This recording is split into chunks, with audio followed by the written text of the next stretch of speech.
Welcome back to the channel. This is Trendy Storm, and you're watching second part of What If Kid Naruto goes to another world and create his own harem. If you enjoy this video, please like, share, and subscribe to this channel. And for more exclusive and spicy content, follow me on Patreon. Link is in the description below. And now, wasting no more time, let's start the story.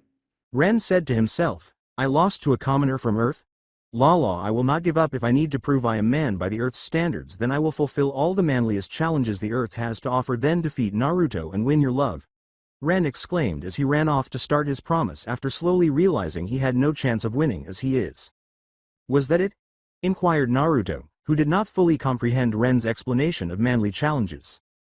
During the course of this ongoing week, not much happened, but news reports highlighted all of Ren's accomplishments. He was first seen competing in a weightlifting competition. Ren initially had trouble, but it seems that the power of one-sided love increased his adrenaline, which helped him win the heavy lifting competition. After that, he started running non-stop. In 2 days, he managed to complete 8 laps around Japan.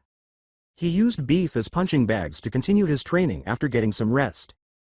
After a while, everyone at the Yuki house moved on with their own lives and forgot he was challenging Naruto for Lala. Lala creating things, Naruto training alongside the others, and Naruto assisting Rito with Celine's care. Naruto would always address Celine as if she were a real person. She and Rito enjoyed petting Celine somehow. Ren arrived in Africa and challenged Lions to a man vs beast duel. Ren returns a week later, looking rather hefty. He towered over Naruto with his muscles as he stood in front of him. Rito asked, can that really happen after a week? Since neither Naruto nor Tenten could respond to him.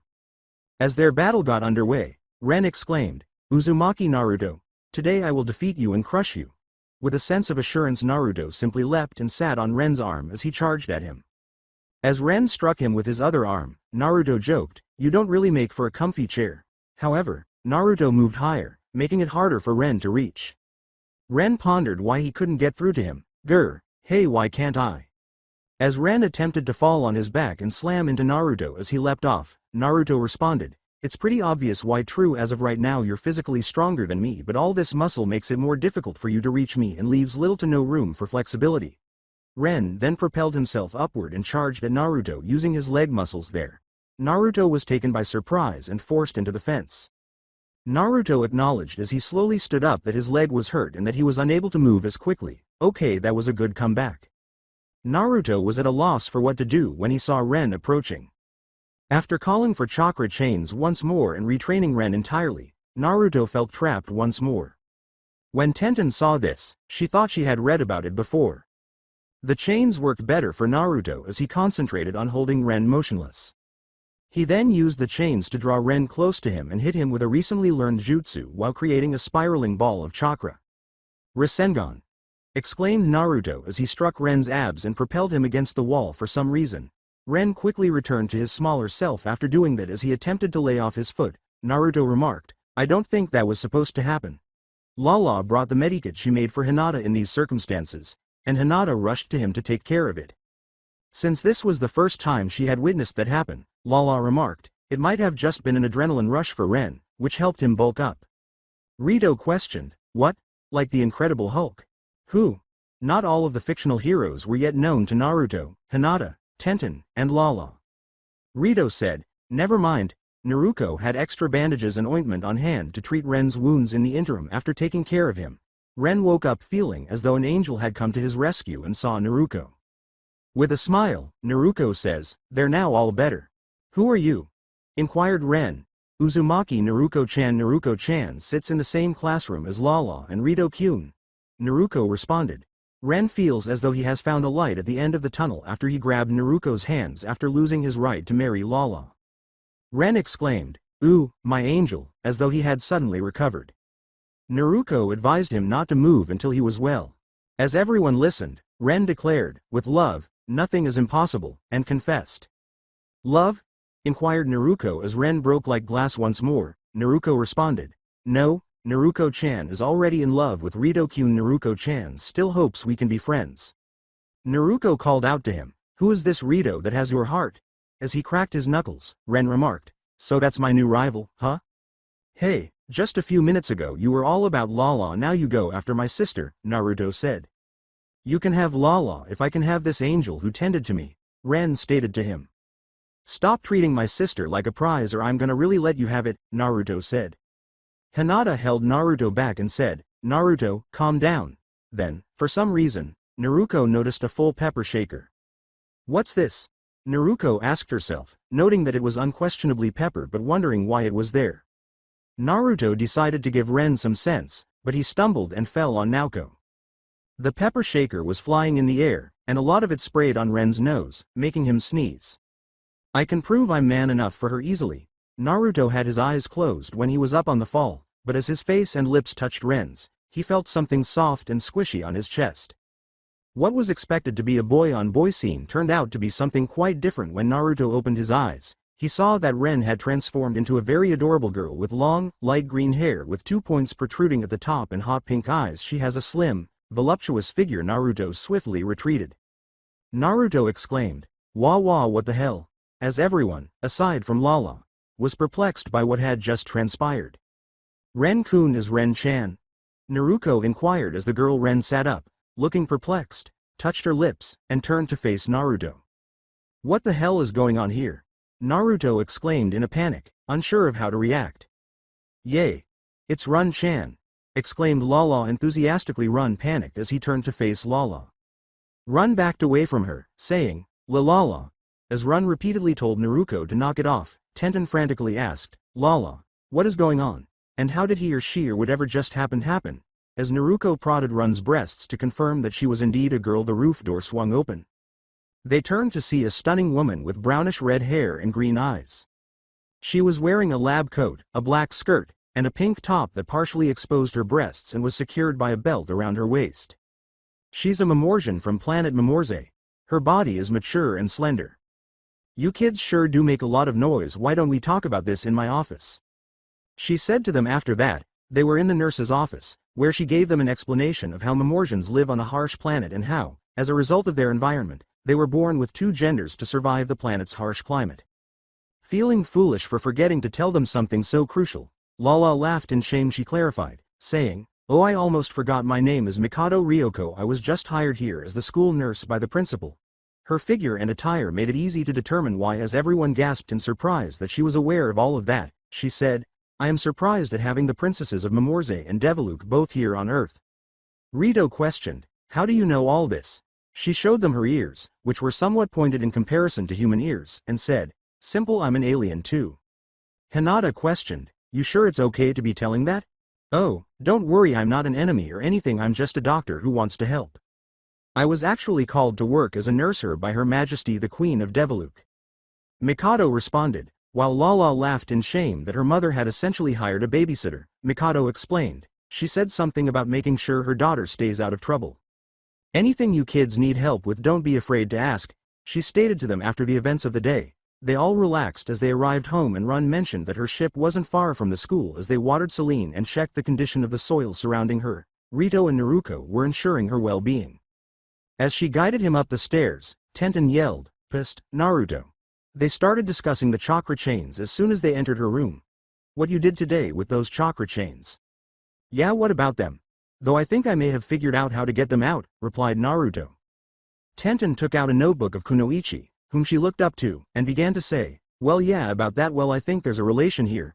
This woman here has the same last name as you, and she also had the chakra chains. Her name was Uzumaki Kashina, she pointed out, holding a photo of herself from her early Jonin days, that she actually had 2. The first was the renowned Sanin Senju Tsunade. Uzumaki? You think there's a relation just cause of the name and chains? Asked Naruto. Well, basically, but looking at her and you, I do see similarities in your faces, and they say she was brash, loud, strong, and outgoing, and had a really strong taste for ramen, Tenten said. Naruto questioned, What are you getting at? As Naruto sat down to consider this, Tenten said, I think Uzumaki Kashina might be your mom. No way, I mean that's, Naruto, in all your time at the village, how many Uzumakis have you met or even seen? Tenten responded. Naruto was forced to concur. If she is my mother, then, yes? Inquired Tenten. Naruto exclaimed, picturing the possibilities of having flowing red hair. Why couldn't have I inherited her red hair? Do you realize how much better I would look with red hair? Tenten complained, feeling foolish for taking this seriously at all. You have got to be kidding me with that. But on a serious note, what do you know about her? He inquired. Tenten looked up what was known about Kushina in her notebook and said, well, I know she came from another village and was closely related to Uzumaki Mito. I guess that more or less makes your mom a bit of a princess. Sake was right outside the room, making notes about this. Thinking that Naruto might be a prince, Sake exclaimed, so he's most likely a long-lost prince, and started to plot her next move against him. We can see a lone ship moving toward Earth at a moderate speed from deep space. We hear a shower running while we see a picture of Naruto on a clipboard resting on a bed in a dimly lit room. A young girl with blonde hair emerges from the shower, dries herself, and looks out at the ground. As she got ready for bed, she thought to herself, my next target is there. It would take her ship another day to reach Earth. Now that it was morning, we could see Naruto tending to Celine. Rito went to get Celine some plant food and fertilizer. Celine enjoyed being petted by Naruto, although Naruto was unaware of it. Hinata and Hanabi noticed the strong chakra-like aura she was emitting. They didn't know why, but it was so potent and pure that some of the dirt next to Celine began to sprout life. Before they heard Rito calling everyone in for breakfast, Hanabi wanted to confirm, sister, is that? Suddenly, as Rito took over and Naruto went inside, what they were feeling seemed to have disappeared. The Hyuga sisters trailed behind, speculating that perhaps it was all in their heads. Rito overlooked the small sapling of sturdy wood next to Celine as he gave her fertilizer. It was a fairly straightforward but hectic day. Tenten had been asked by Naruto if she knew anything about Uzumaki Kushina. Tenten was primarily aware of her reputation, but she did have a photo of her because Kushina liked to flaunt her youth and early ninja days. Together with two other members from the Uchiha and Hyuga, she was a member of an all-female squad. Tenten claimed that the other woman was Uchiha Mikoto, while Hinata and Hanabi had identified the female Hyuga in the picture as their mother. Together, these three were the strongest women of their generation, according to official ninja records, though they were surpassed by the fabled Sanin Tsunade. The similarities between Naruto and Kushina were undeniable, and Naruto made a remark about how much Hinata had inherited from her mother that made her blush while they were having breakfast. Lala said, hey, Hinata, can I see that picture of your mom? Since Hinata's mother used to be on her team and Naruto had mentioned that he might have found out who his mother is. As she cheerfully consumed her breakfast, Hinata was distracted by what she and Hanabi observed in Naruto's chakra. As she ate, she thought to herself, her chakra feels normal now.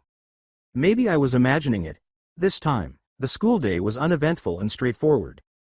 Naruto had the impression that they were being watched all day for some reason.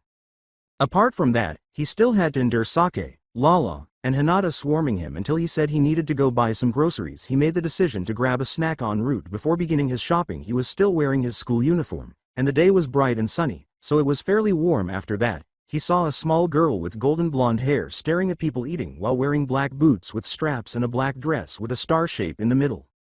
She looked at him and didn't respond, so he said, hi there.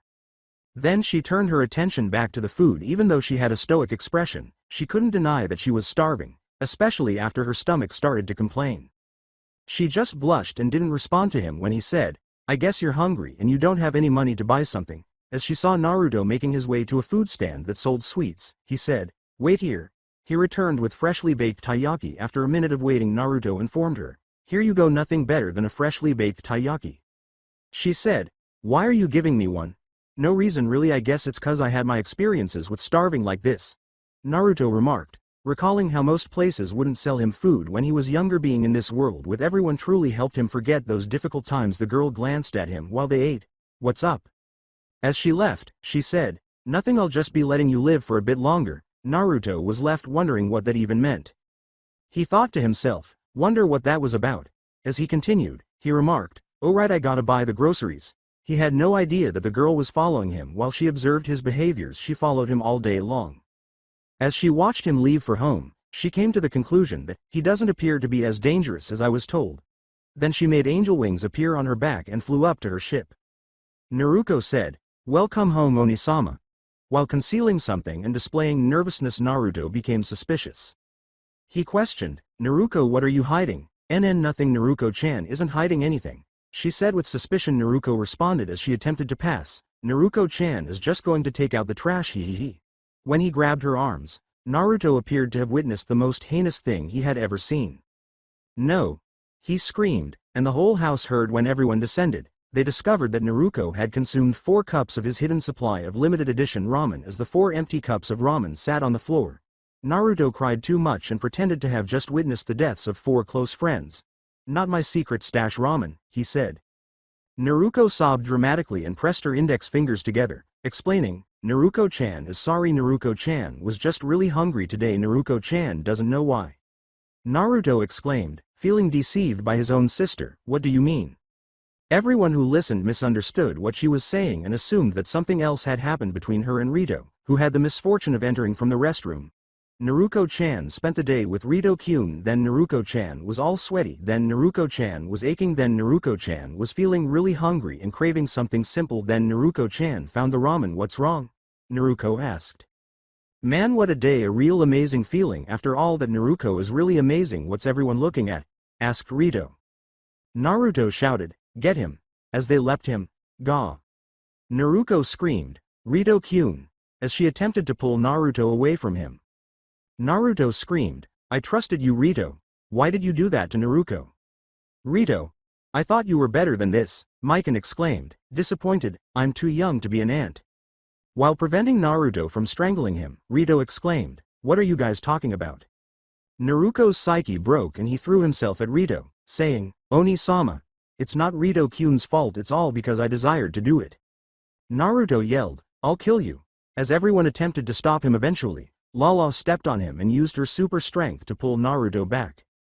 As everyone sat in the living room, Lala said, okay, let's all calm down and talk this out. Rito didn't really dispute Naruko's statements after she told him about them, but he could see how everyone misinterpreted what she had said. Mikan said, wait, so you two didn't? As Naruko just realized she had Rito to herself today, she explained, no, we went to buy some new tools for the garden, then we were getting Celine some new soil and fertilizer that she really seems to like. When doing all that on a hot day like this, we were bound to be sweaty and achy. Rito could have tried to woo him with her sweating body and her gong-like mouth sound. Tenten said, I take it she just realized why we got the idea. Naruto said, oh thank God. He saw a shadow outside from the sunset light, but it vanished as soon as it appeared. Lala then seized Naruto. So, Naruto, I think you understand now, so what do you have to say? She inquired. As Naruto broke down in tears and gave Naruto a hug, he said, oh right, I'm sorry for overreacting like that. I know she looks about our age and I guess I'm just worried someone is gonna take advantage of her and I want her to be happy. I'm not used to being a big brother. Oni-sama. Naruko-chan is happy you care, but Naruko-chan also understands there are some people aren't as nice as they say. Naruko-chan may want to take care of herself, but she will always look up to Oni-sama and knows you're there when Naruko-chan needs you, she said, making Naruto blush as she thought focused on him. Everyone was relieved that this was avoided, so it was a straightforward but eventful day. Naruto remarked, wait, that doesn't explain why you said you were really hungry? At that moment, Naruko fainted. Naruko-chan isn't sure why that is, she just suddenly felt really hungry and…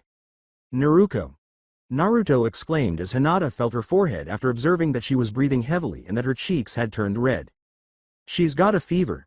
Exclaimed Hinata. They were unsure of what had happened because it happened so quickly after they had put her to bed. Since none of the earthly remedies did much to improve Mikado's condition, they called her the next morning to see how she was doing. Naruto questioned, is she gonna be okay? Hard to say. I'm gonna have to move her to my place for my equipment to analyze her better. Hinata, can I ask you come with me? Mikado responded. She questioned, sure, but why? From what I've been told you all come from another world, so anything you know could be helpful, replied Mikado. Rito said, I'll help carry her. Good. Naruto, I'd like you and the others to go to school as normal and tell the teachers she isn't feeling well right now. Mikado stated to Naruto. Mikado told him, I'll let you know if anything changes. They followed instructions. Naruto was unable to concentrate on his studies because of his anxiety. Since Hinata and Rito weren't at school either, he informed everyone that he would visit Mikado's house to see how Naruto was doing. He avoided an attack on the way there after suddenly feeling the urge to kill. It appeared to be a sword fastened to a lock of hair. Who's there? Naruto exclaimed as he surveyed the area, where people were terrified because they had never witnessed such an event. Not far to his left, Naruto spotted a small body on a tree. As the sword that lunged at him returned to its owner, he said, hey, I know you. The attacker was the girl he had met the day before at the home of the Yuki.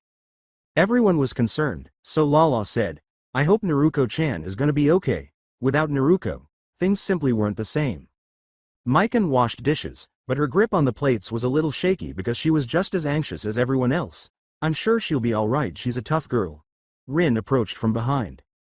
She could tell Mikan was at a breaking point, so she told her, here, let me help you there. Although Celine was already taken care of, she was equally worried about Naruto as the others were at that moment. Zaston entered through the window. "Good afternoon, everyone," Mikan shouted. "Can't you learn to use the front door?" as she hurled the sponge at him.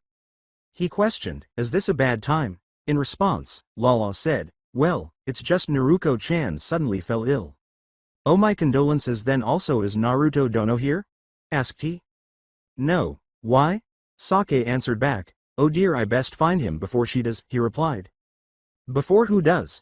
inquired Lala as we returned to Yami herself staring down Naruto. Zaston remarked, "The legendary assassin herself, Golden Darkness. Yami." She transformed more of her hair into assassination swords and flipped around to attack Naruto as he dodged. Then, in order to stop one of the blades aimed at his heart, he pulled out his kunai. She remarked, "You're skilled." Naruto observed that fighting in this area is too risky and that some people seem to be phoning the police. "Hey, I don't know what your beef with me is, but why don't we take this somewhere more private? I know you've been following me for the past 2 days, Naruto stated to her.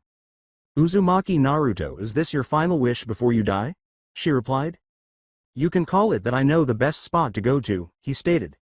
As she flew into the sky to watch him as he ran up the buildings and jumped from building to building, she said, "Very well. Lead the way, Uzumaki Naruto." She followed him to the edge of town, where it was a very rural area and not many people went. Mikado had Naruto on a bed that he had prepared for her after Hinata described chakra and how it functions in their world. She examined the notes she took and studied every aspect of Naruto's health, including her blood sample and DNA code. While Mikado was brainstorming, she was certain that she was beginning to become unstable since clones typically have a shorter lifespan than the original. The majority of cloning experiments failed. Rito said, "Isn't there anything you can do for her?" "There may be something I can do, but I am going to need Hinata's help with this," Mikado replied. "My help?" inquired Hinata. "Yes, the procedure will keep her physically stable, but chakra is more on the spiritual aspect of things from what I can see, and based on what you've told me her chakra is relied on Naruto's, which was spiked from the lightning. If we can make this borrowed chakra her own, then she'd be completely saved and no longer be just a simple clone of Naruto," Mikado replied with assurance. With a determined expression on her face, Hinata stated, "If I can save her, then I'll do it." Now that we are in Mikado's lab, Naruto was stripped of her clothes, placed in a storage unit filled with green liquid, and given an air mask to breathe after turning on her apparatus. Mikado had Naruto receive an injection into her arms from some mechanical tendrils that appeared to be blood cell-sized nanomachines. As Hinata activated her Byakugan and began the process to save Naruto, Mikado said, "Okay, time to begin the procedure. Hinata, I need you to tell me if her chakra begins to act unstable. Her chakra will likely play an equally important role in keeping her cells stable." Meanwhile, everyone at the Yuki residence was searching the streets for Naruto after learning that he was being pursued by one of the best assassins in the galaxy. They looked everywhere for them as Yami transformed strands of her hair into assassin swords. Naruto stood directly in front of her. It appeared as though they struck him directly, so she threw them at him. A small straw doll with the words, "Try again," written in kanji was visible. Once the dust had settled, Naruto had avoided the blow by using substitution in an attempt to grab Yami and pull her down. Naruto emerged beneath her feet, but she flew, transformed her feet into spiked maces, and attempted to slam them into Naruto's head. He popped and turned to smoke as soon as he made contact. The real Naruto emerged from her left and tackled her after using a shadow clone to attract her attention. She sunk her feet into the ground to get him off, and Naruto yelled, "Got you," as he skidded across the ground. Then she made swords out of her hands. "Man, how much of your body can do that?" "All of it." In response, she developed feathered white wings that resembled angel wings, flew at him, and swung her blades at him while Naruto backflipped, jumped back, and twirled to avoid the onslaught of blows. She stopped, and they exchanged intense looks as Naruto pointed out that his sleeves were sliced. "Man, those are sharp," he thought to himself. Yami was now evaluating the circumstances. Since Naruto was turning out to be harder to kill than she had initially believed, Yami concluded, "He's more resourceful than I initially thought. I may need to take this more seriously." However, something about her felt strange yet familiar to Naruto, who wasn't sure what it was. For some reason, as we witness a young Naruto sobbing uncontrollably over the treatment he received from the village, he was thinking about his past. As he was getting ready to block, Naruto asked himself, "Why am I thinking of the past now of all times?" In the meantime, Lala summoned her mechanical search dog, Sniff Sniff Trace-kun, to assist the search team in order to find him. She had it smell his old jumpsuit. Trace-kun's distraction from sniffing underwear was the only issue. "Mo. You're supposed to help find Naruto, not sniff panties. Lala grumbled. The battle between Yami and Naruto is back after making 10 fists. We see Yami attempting to strike Naruto with her hair while moving quickly. Naruto attempted to block them because she had gotten too close to him. He noticed how lifeless her eyes appeared in comparison to when she had tried the taiyaki. Naruto moaned, "Air," before landing on his back after receiving an uppercut to the chin. Yami was panting from fighting so hard. Naruto questioned, "Why are you doing this?" "I was hired to assassinate you for kidnapping the first princess of planet Deviluk," she responded. "Ignoring who told you that for the moment, but that's not what I meant." "I want to know why you are doing this," Naruto said. He couldn't quite put his finger on it, but something about her behavior made him think of himself regarding Yami. She asked herself why she hadn't delivered a fatal blow. She started thinking about the taiyaki he had given her for some reason. She felt the impact of his act of kindness, though she kept trying to ignore it. Memories of her lonely past kept coming back to her. Ignoring the question, she attacked once more, saying, "It doesn't matter. I was hired to take your life." Naruto leapt away as they fought on. When Yami's hair emerged from the earth beneath Naruto and transformed into a dagger, Naruto was blind to the fact that it had become a drill to dig underground. As its mark, Naruto was unable to avoid this when he dripped blood from his side. Even though the blade missed any vital signs, Naruto's movements would now be slowed by a stab. Naruto created an army of shadow clones to block and hold back Yami as she charged at him once more. Then, using his right arm, Naruto delivered a straight punch to Yami's face, sending her flying across the floor. She tried to shake off the vertigo and slowly stood up.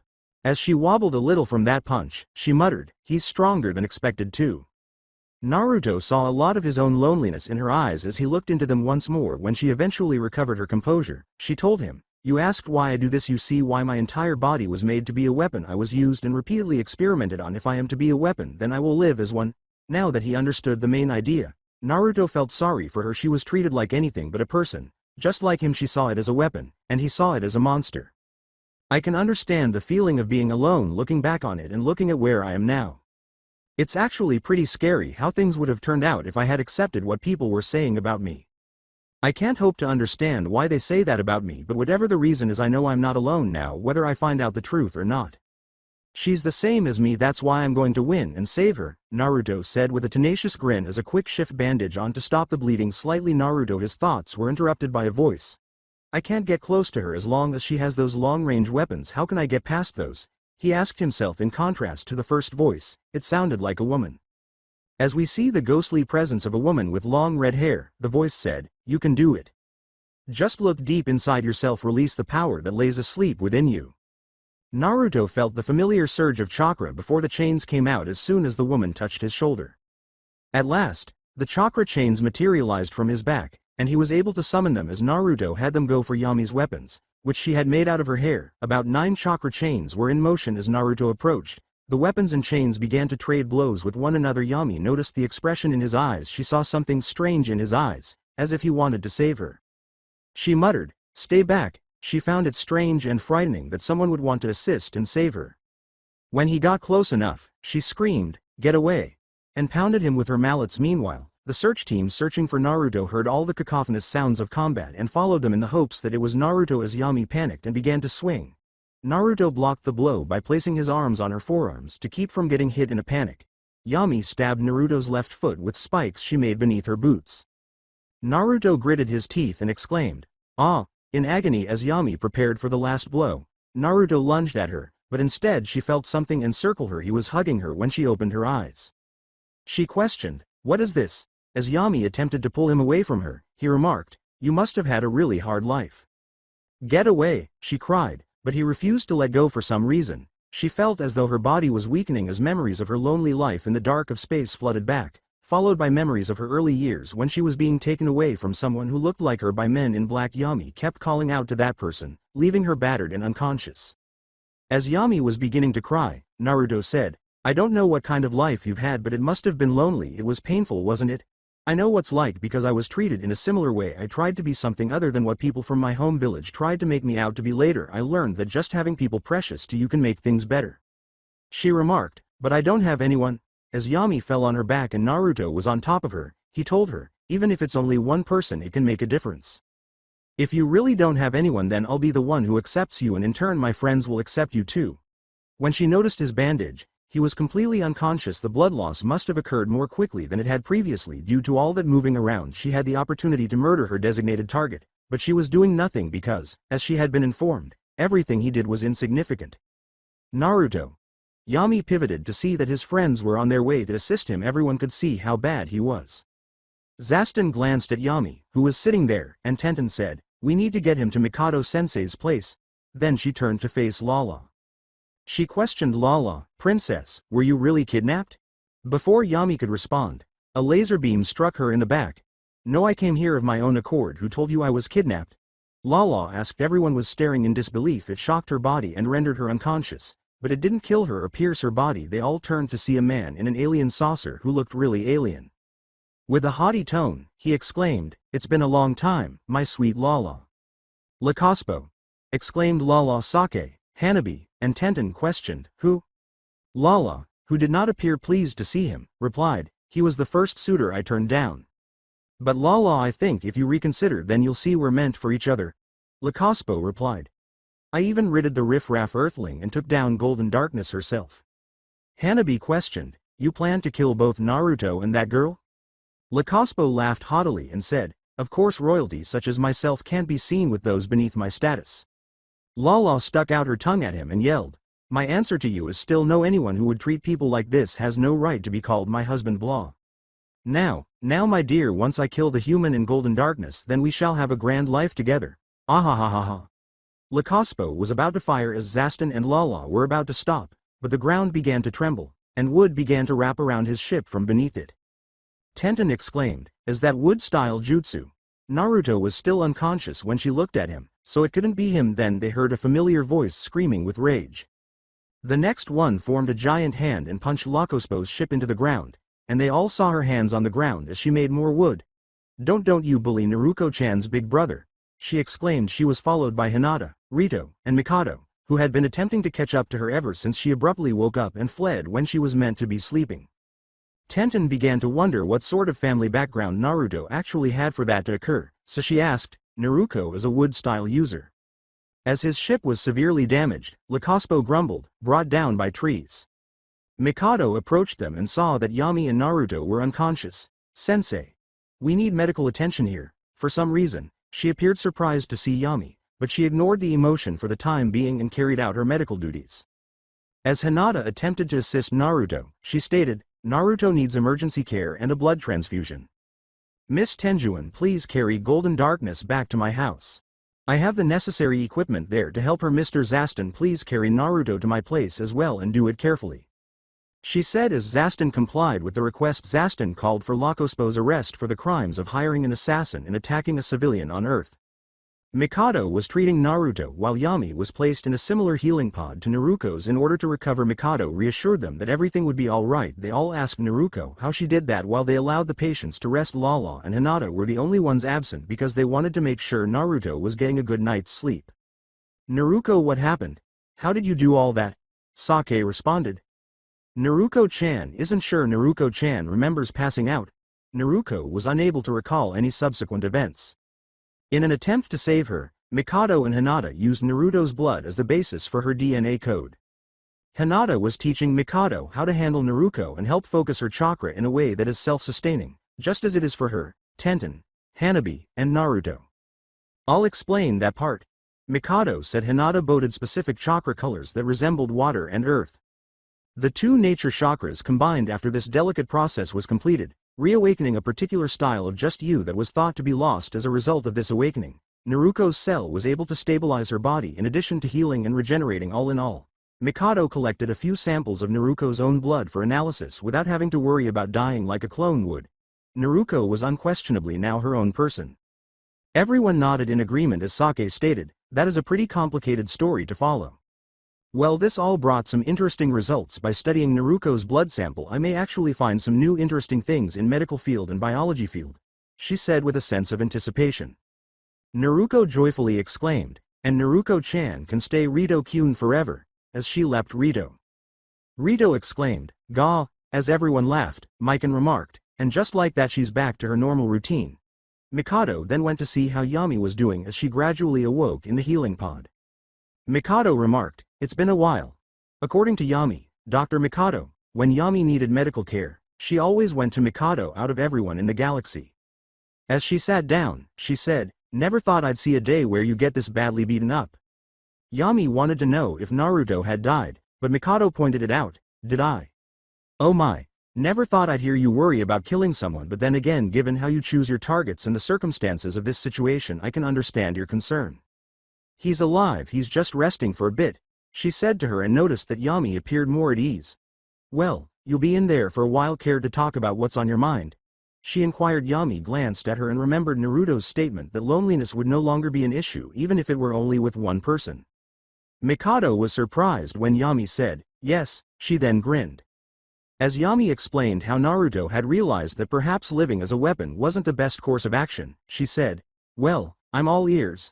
Mikado answered, "Seems like that boy has quite an effect on people." To speed up her recuperation, Yami said, "One more question," before falling back asleep. She questioned, "What is it?" Yami asked anxiously, Do you know what became of Tear?"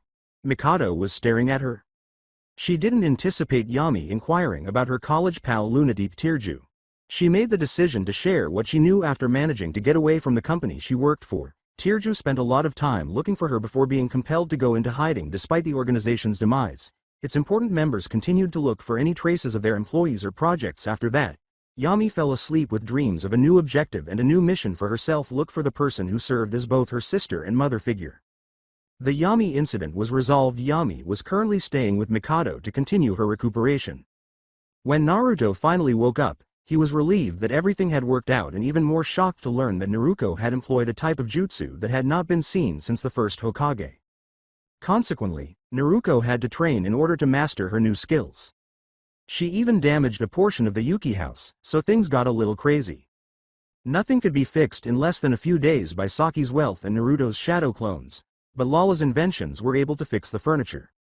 In order to assist Naruto and stop her from destroying the house once more, Lala then constructed an artificial environment. After 2 weeks of training, Naruto was mostly able to control her wood-style jutsu without causing any damage. Rito woke up early in the morning to water and feed Celine. He merely went through the motions because he was sleepy. Celine contentedly savored the plant food and water.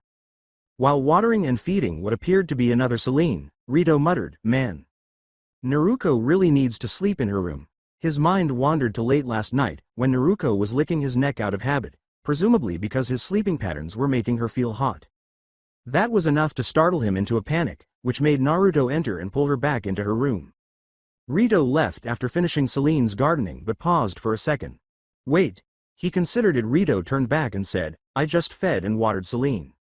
After noticing something next to Celine, he looked up to see another enormous alien plant that resembled Celine but had a more ferocious appearance because of the way the white rose petal pattern was arranged. Rito panicked and screamed when this plant, for whatever reason, growled at him while Celine tried to make it nice to him. His scream, "Ah!" was so loud that it caused everyone to awaken and flee. Everyone except Lala let out a cry of panic as the other alien plant let out a loud screeching roar, and they rushed to find out why Rito was screaming. It was about to be cut down by Naruto and Tenten when Naruto leapt out of Rito's room through the second-story window. She screamed, "Stop," and moved to face it. She petted it after turning around as Celine assisted the second plant alien in maintaining its composure. She said, "It's okay, no one is gonna hurt you, it's okay." Naruto turned around and gave a nervous smile, and everyone's eyes were on her. Naruto was sitting on her legs, looking like a young child who had just been caught hiding a pet from everyone, while everyone else was in the living room. Naruto said in a tone that carried a hint of reprimand, "Okay, start from the beginning. How the hell did that happen? And how the hell did you do that?" Well, Naruko-chan was taking care of Celine like normal. Then maybe Naruko-chan wanted to use a jutsu that Naruko-chan found in Onisama's notes, Naruto murmured. Naruto had a question. "Wait, what jutsu?" "One that was written under first Hokage's jutsus and was said to help plant life." She responded. Then Naruko-chan was going to use a tree, but Celine seemed interested, so Naruko-chan used her as a catalyst. Naruko-chan took her root with the right hand, then focused Naruko-chan's chakra into left hand, then touched the patch of dirt next to Celine. Based on her description, it appeared as though she summoned someone. Beneath that, Celine's roots mixed with Naruko's chakra through her wood-style summon. She initially called forth what seemed to be a miniature version of Celine. The only one with that white rose design on its head was this one. As she observed the other plant playing with its older sibling Celine, Naruko remarked, Naruko-chan thought it was so cute. Celine helped Naruko-chan make a sibling, but Naruko-chan wanted everyone to meet him today, although it really grew up quickly. Tenten remarked, "That explains things, but how did that happen?" As she noticed some blood on the grass's tip directly in front of it. "Naruko, did you prick your hand or finger?" She responded, "Naruko-chan thinks so," but when Naruko-chan checked there was nothing. Celine's right hand was accidentally pricked by a thorn, and some of her blood spilled onto the new plant. Well, Mikado-sensei did say her cells carry a lot of promise for the medical and biology fields. Perhaps it's possible her cells did something to help it grow and stay alive, Lala reasoned. Still doesn't answer how she even made this one, Rito replied. Well, I don't really know much about Celine's species of plants, and it's hard to say how your jutsus affect aliens. Lala responded. Like Lala's inventions, this was one of those things that had unforeseen consequences. Hanabi questioned, "Does he even have a name?" As everyone looked up, Naruko said, "Naruko-chan thinks she'll call him Shirobara because of the white rose on its head." "Oh," they all exclaimed. "Yeah, now that I see it, I guess it does look like a Shirobara. Yep, Shirobara seems to work as a name," Sake replied. "That still doesn't answer why it was growling at me," said Rito. Naruto answered, "Maybe it doesn't like you?" Naruko reprimanded Naruto, saying, "Oni-chan, be nice. Rito-kyun is gonna be family one day." Naruto covered her head and said, "Yeah, I'll believe it when I see it." Shirobara became enraged over this exchange for some reason, and it roared and grabbed Naruto. "Naruto!" said everyone as Celine tried to stop him. Naruto cried out, "Whoa!" as Shirobara violently shifted its tendrils. Rito yelled, "Naruko, watch out!" as he leapt on her to prevent her from being crushed. Shirobara became even angrier when it saw Rito on top of Naruko. It then lifted Rito and waved the two boys around for some reason. It's like a small child having a tantrum. "I think I'm getting sick. I'm gonna puke," Naruto exclaimed, feeling lightheaded and on the verge of throwing up before realizing they were over Shirobara's mouth. Rit felt as though blood was racing to his head. "Gah! It's gonna eat us," exclaimed Rito, but as the boys crashed into the second-floor hallway, Celine tackled its sibling and Shirobara dropped them. They both had spiral eyes and were alive, but they were lightheaded. Meanwhile, Celine and Shirobara were going to engage in combat. Naruko compared this to witnessing two kids fight violently. She shared her love of gardening with Rito, and Shirobara became their newest child because Celine was like a baby to her. Then, drawing their attention, she stomped her foot on the floor. "That's enough," she cried out. "Bad Shirobara for attacking Onisama and Rito-kyun. And bad Celine for attacking your sibling. You both need to get along with each other. Shiro-chan, you need to get along with others better. If you can't do that, then Naruko-chan is going to be very, very mad at you."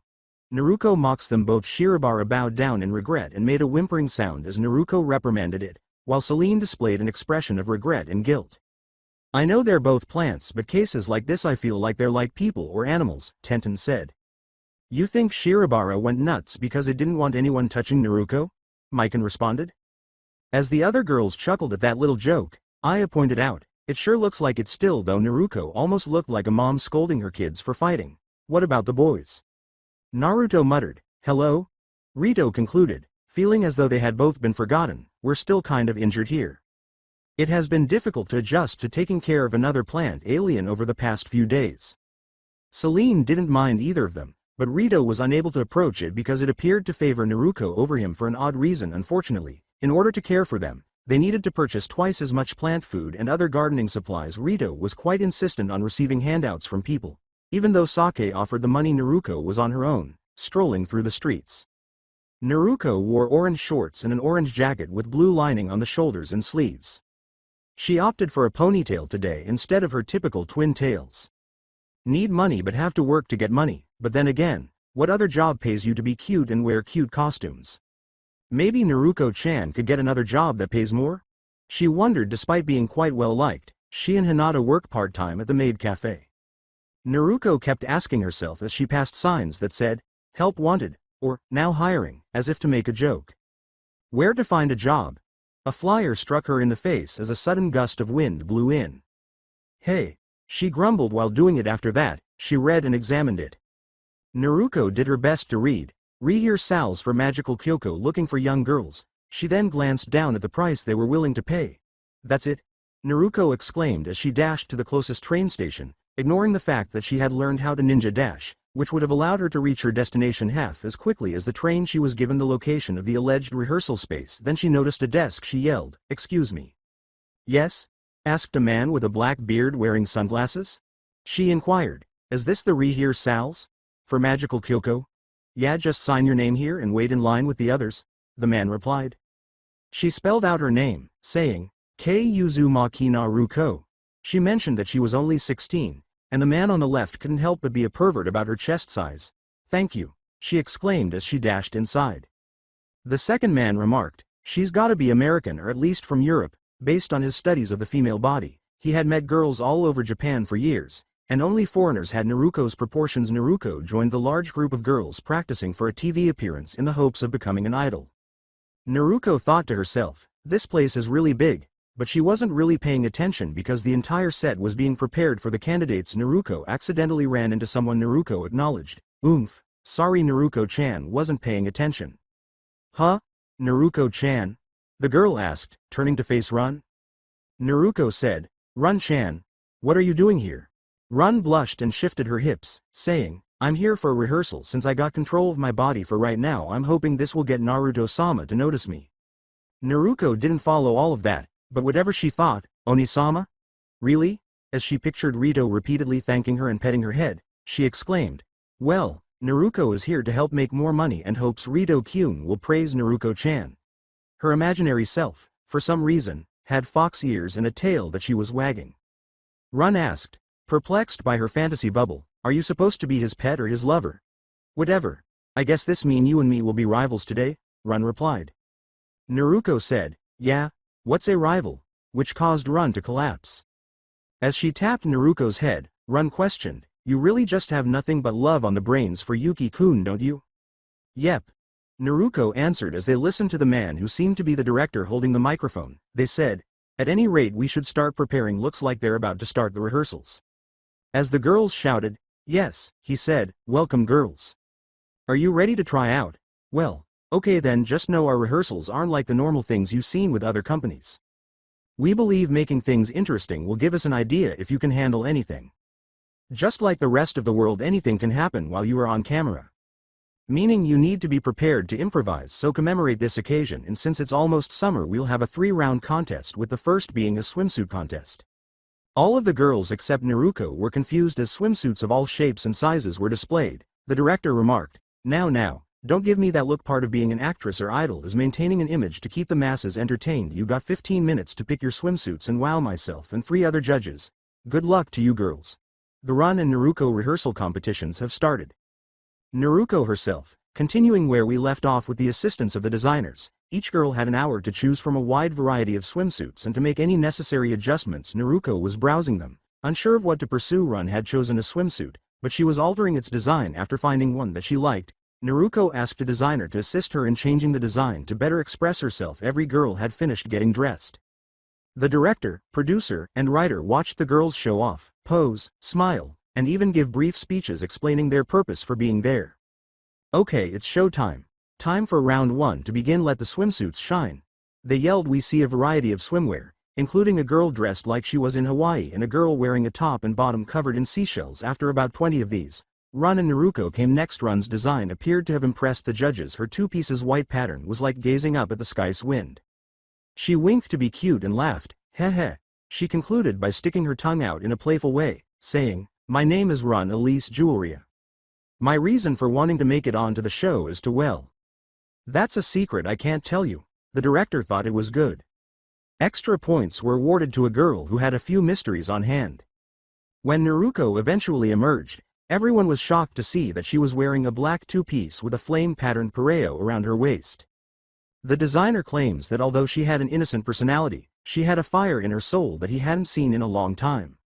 He is actually only to the side of the stage. It was clear from his appearance and demeanor that he led a proudly gay life. Naruto did not yet realize that same-sex couples existed. Naruto's swimsuit was a powerful statement. She even redid her hair into a single braid tail style to wear over her left shoulder, which perfectly accentuated all of her curves and bust size. Run was also taken aback. Ahem. Uzumaki Naruto is Naruto-chan's name. Naruto-chan likes to speak in third person because she's still learning about things. Naruko-chan wants to try out so she can help out with her family and hopes to get praise and attention from Rito-kyun. She said in her speech of introduction although her modeling was a little amateurish, the judges appreciated her personality, and she certainly has a lot of talent when it comes to appearance. Following a few more girls, the judges made them wait for 10 names to be called out while standing on stage. Run leapt with delight and went to the front when she heard her name after 4 others. Naruko was growing apprehensive with her eyes closed, hoping she would survive. She heard the 9th name called. The director exclaimed, "Uzumaki Naruko," as Naruko leapt with delight. "Yay, Naruko-chan made it," she exclaimed with joy. While they were listening, Run whispered to her, "Looks like we get to continue our battle after all." While the producer thanked the other girls who were unable to attend this time, the director was addressing them. The director yelled, "All right, girls, you made it through the easy part, but now we continue to one of my favorite parts of this job, sing and dance." While sporting an afro and a disco outfit at random. Choose your song carefully, girls, and let your heart and soul feel the rhythm. You are also free to partner up should to help your chances. The filmmaker stated Naruko didn't know what to sing, and Run thought maybe a brief pause would be helpful after seeing her competition. Run said, "Naruko, come with me." As Naruko listened to her offer, they conversed and even hummed a song that Run had chosen. After hearing the sound, Naruko realized that, should she be selected for the show, she would need to learn how to break her third-person speech pattern, even if it was only for singing or acting. After using their free time to practice the dance moves and vocals, they added extra time because they had to wait their turn. Run believed that if Naruko didn't dwell on how well the other competitors performed, she would be better able to concentrate. The first pair out of the 10 girls the directors selected surprised them. Well, now this is a surprise. You 2 girls doing a duet?" he inquired. "Of course, after all we pretty familiar with each other," Run responded. Naruko prodded her with her elbow to cooperate, asking, "We are? Oh right, besties," exclaimed Naruko, recalling that in order to make this plausible, they needed to convey a strong sense of friendship.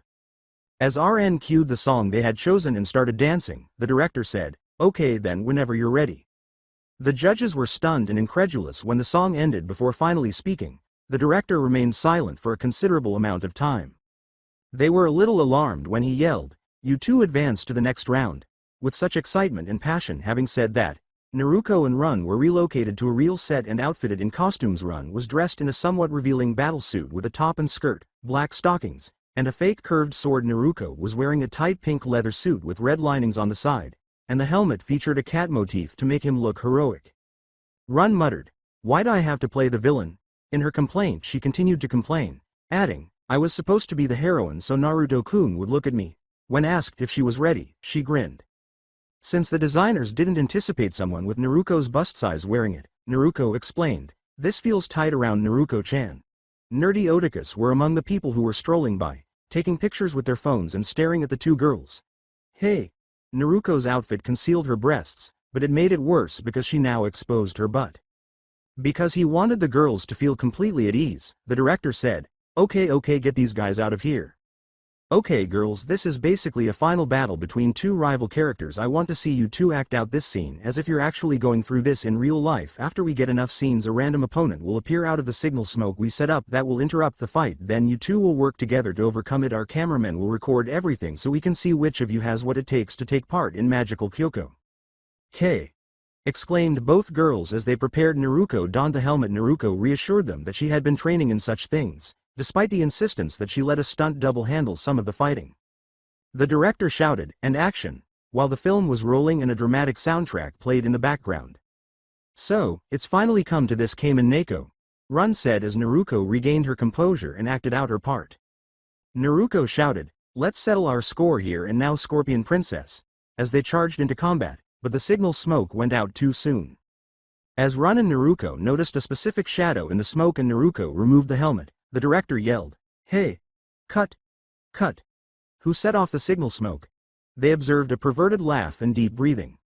"Is that?" Run asked, verifying her suspicions as she emerged from the smoke. As she and Naruko panicked and fled for their lives, she cried out, "The principal!" The principal yelled in his uncontrollably perverted lust, "Naruko-chan! Run-chan! Marry me!" as he stripped down to his boxers. As the director exclaimed, "Who the hell is that guy?" The director was shocked to see that the girls were exhibiting the athleticism he was searching for in this round as they ran everywhere. "Should I stop rolling?" I asked the cameraman. Although security was far behind them, He gave the order, if you do that I'll fire your ass. Now film those girls running.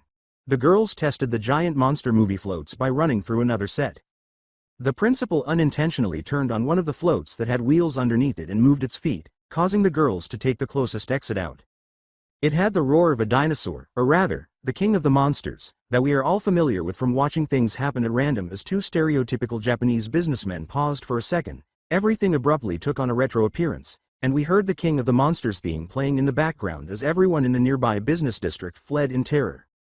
"Ruuuuunnnnn, it Godzilla!" exclaimed one businessman. In a dramatic analysis, Businessman 2 broke the fourth wall to explain, actually due to national and international copyright laws, that is just a float of a dinosaur monster meant to look like Godzilla, but it actually isn't. One businessman said, "Still we should run like it's Godzilla anyway." As we heard Godzilla-like roars and heard both men running in panic-crazed fear until the float crashed into a nearby construction site in a giant pothole because no one was driving it, Businessman 2 responded, "Even though it isn't, let's return to the initial pursuit." Run was so tired that the girls eventually stopped. As she perspired and we could see drops of sweat on her chest, she uttered, "I think we lost him." Naruto felt uncomfortable wearing the suit while perspiring, so she wanted to remove it. In addition, it was still too tight for her. The suit tore across her chest, revealing her breasts. After she inhaled deeply to unwind at last, Naruto was able to breathe comfortably until she covered up once more. The girls heard him say, "Naruto-chan, Run-chan," but didn't see him until they looked up. The principal is now belly flopping to them, all sweaty and eager to kiss them, after somehow finding himself on the roof of a building next to them. Run exclaimed in a panic, "Ah, I don't want to be defiled by a perverted old man." After tiring of the chase, Naruto actually made a large enough bat to hit him using her own style. Only Rito-kyun is allowed to touch Naruto-chan. Bwahhhhhh, Naruto hit the principal hard and launched a long home run into the sky. Run and Naruto were relieved he was no longer there. Naruto was told by the director, "That was incredible." The director kept saying, "You're hired, kid. You're gonna be big." Naruto noticed Run's dejected expression as she realized she had missed her opportunity to attract Naruto's attention. She did something unexpected because she understood those feelings. Bewildered, she declared, "Naruto-chan will take it if Run-chan is in it too." "Naruto?" A bewildered Run called Naruto exclaimed, "Run is Naruto-chan's friend," as the director turned to face Naruto, who didn't appear to be about to back down. "Okay, fair enough, alright, let's get our girls' contracts and get them up to speed," the director responded. The director said, "Your secret is also safe with us." Run questioned, "What do you mean?"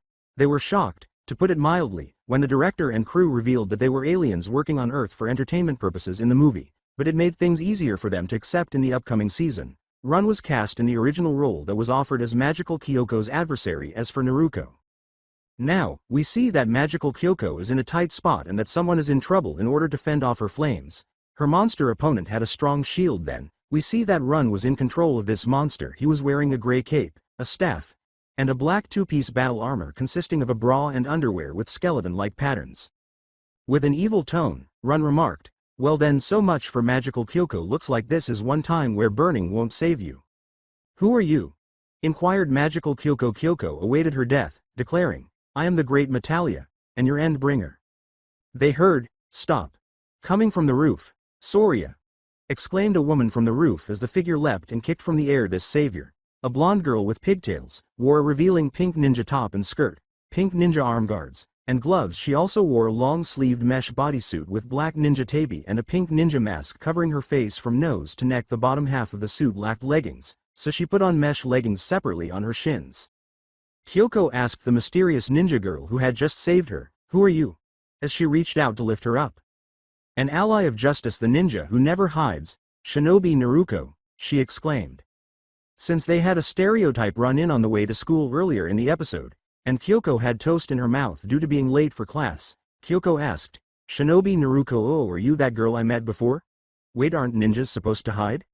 "Not this one," answered Shinobi Naruto. She said, "Shall we combine our powers?"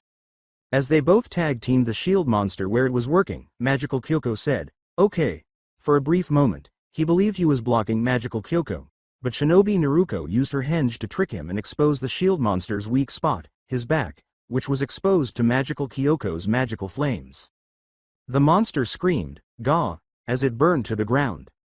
Metalia backed away and screamed, "Grr," Curse you Shinobi Naruto for interfering, I'll get both of you back for this. As stated, Shinobi Naruto and Magical Kyoko both assumed heroic stances. Once again, you can solve everything by burning it. At that moment, we are zoomed out to the Yuki residence, where Lala was having a great time throughout the entire episode, believing that Magical Kyoko was finished because it was Naruto and Run's major debuts. Everyone watched it even though she was acting like a big kid. Run exclaimed, "Hey Naruto-sama, did you see me? Did you see me?" As Naruto nervously tried to reassure her, but Naruto was also doing the same to Rito. Since she did bring home a sizable check to assist them, she inquired, "Rito-kun, did Naruto-chan do good?" Rito said warily, "He, yeah you sure did." She questioned, "Then can Naruto-chan get a reward?" Rito observed that she had her eyes closed and her lips puckered up, saying, "What kind of oh?" Then Rito saw Shirobara glaring at him out of jealousy then, hoping that was all right. Rito simply kissed her forehead. She still felt ecstatic and joyful even though it wasn't what she had anticipated or desired. "Rito-kun," she exclaimed joyfully, feeling ecstatic and on cloud nine at the moment. Her face was flushed, and she had hearts in her eyes. Run exclaimed, "Naruto-kun, I want a reward too," after witnessing Naruto receive one. Unable to comprehend, Naruto exclaimed, "What? Why? Run, don't be unreasonable," shouted Sake. Sake pulled Naruto-sama into her chest and said, "Naruto-sama is mine, don't you know?"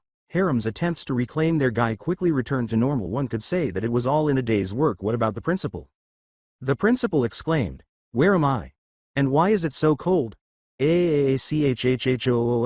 It seems that Naruto sent the principal flying over one of Japan's coldest mountains because, for some reason, penguins were hanging out there during a snowstorm. The principal apparently crashed into a plane that was transporting penguins for a zoo. Fortunately, they were eventually located by a rescue.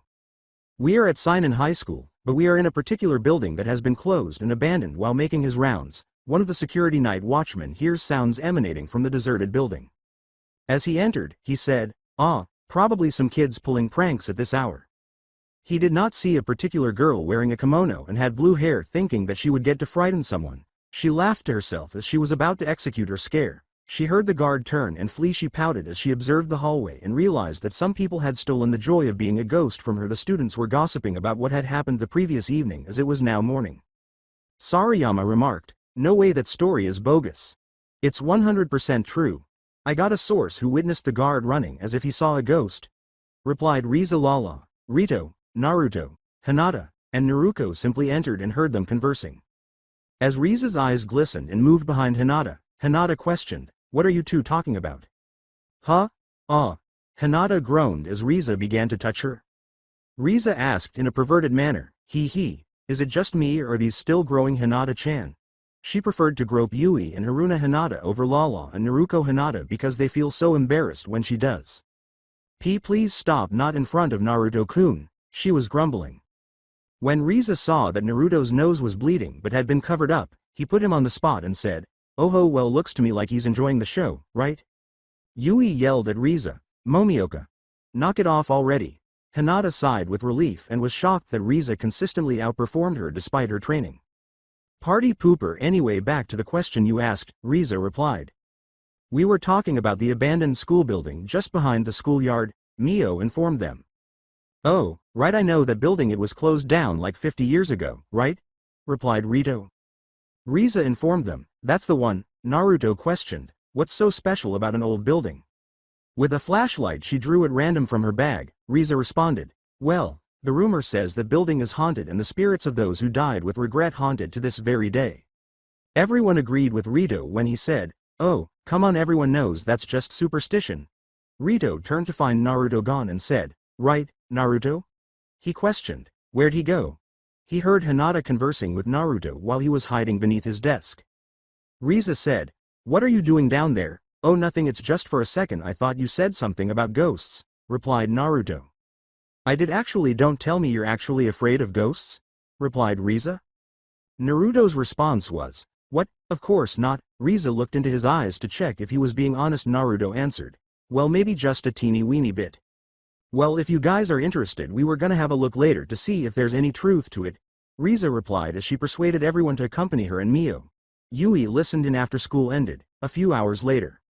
Mio said, "We're here." Rito turned his head to his left. SS Siren G. Why are you here? Rito said, now feeling awkward. She informed him, well, Riza invited me during lunch. The advantages of being in a haunted school building, such as being brave and holding Haruna, were whispered by Riza. We wouldn't be complete without Haruna, and besides Yuki you could always, since Rito didn't think they would find anything anyhow. It all sounded good. They went inside and started looking around. All of this piqued Lala's interest. Riza and Mio were prepared to take photos. Hinata was as composed as possible. Rito was a little pleased that Haruna remained near him. Naruto followed suit, and Naruto continued to take cautious steps. Okay, I'm sold. Why don't we all go home and call it a day? Naruto replied. Riza grumbled, are you kidding? We barely started on the first floor. Then they heard footsteps in the background. They all spun around in fear. Feeling weak in the knees, Naruto cried out, Gah! Until he could take it no more he screamed, BWAHHHH, I can't take it, and sprinted toward the stairs close to them. Hinata shouted, Naruto-kun, come back. When they all realized it was just Yui, Hinata said, Kotogawa-san, what are you doing here? I overheard you all talking and I had to make sure you aren't doing anything shameless in here, she informed them. Yui said, hey, aren't you missing someone? Hinata noted. Naruto-kun ran up the stairs. As everyone listened in, Hinata told her, he's not really good with this kind of stuff. She had to explain that although he's generally quite brave, he tends to panic and flee when faced with ghosts, zombies, ghouls, and other supernatural phenomena. As they ascended the stairs to locate Naruto, Lala remarked, oh, no wonder he's so stressed out. Standing behind everyone, Hinata used her Byakugan to locate Naruto and discovered him in a room not too far to the right. As they followed her example, she said, he's in there. The door was opened by Hinata. It was only Kotogawa-san who we heard entering. Naruto-kun, it's us. Really?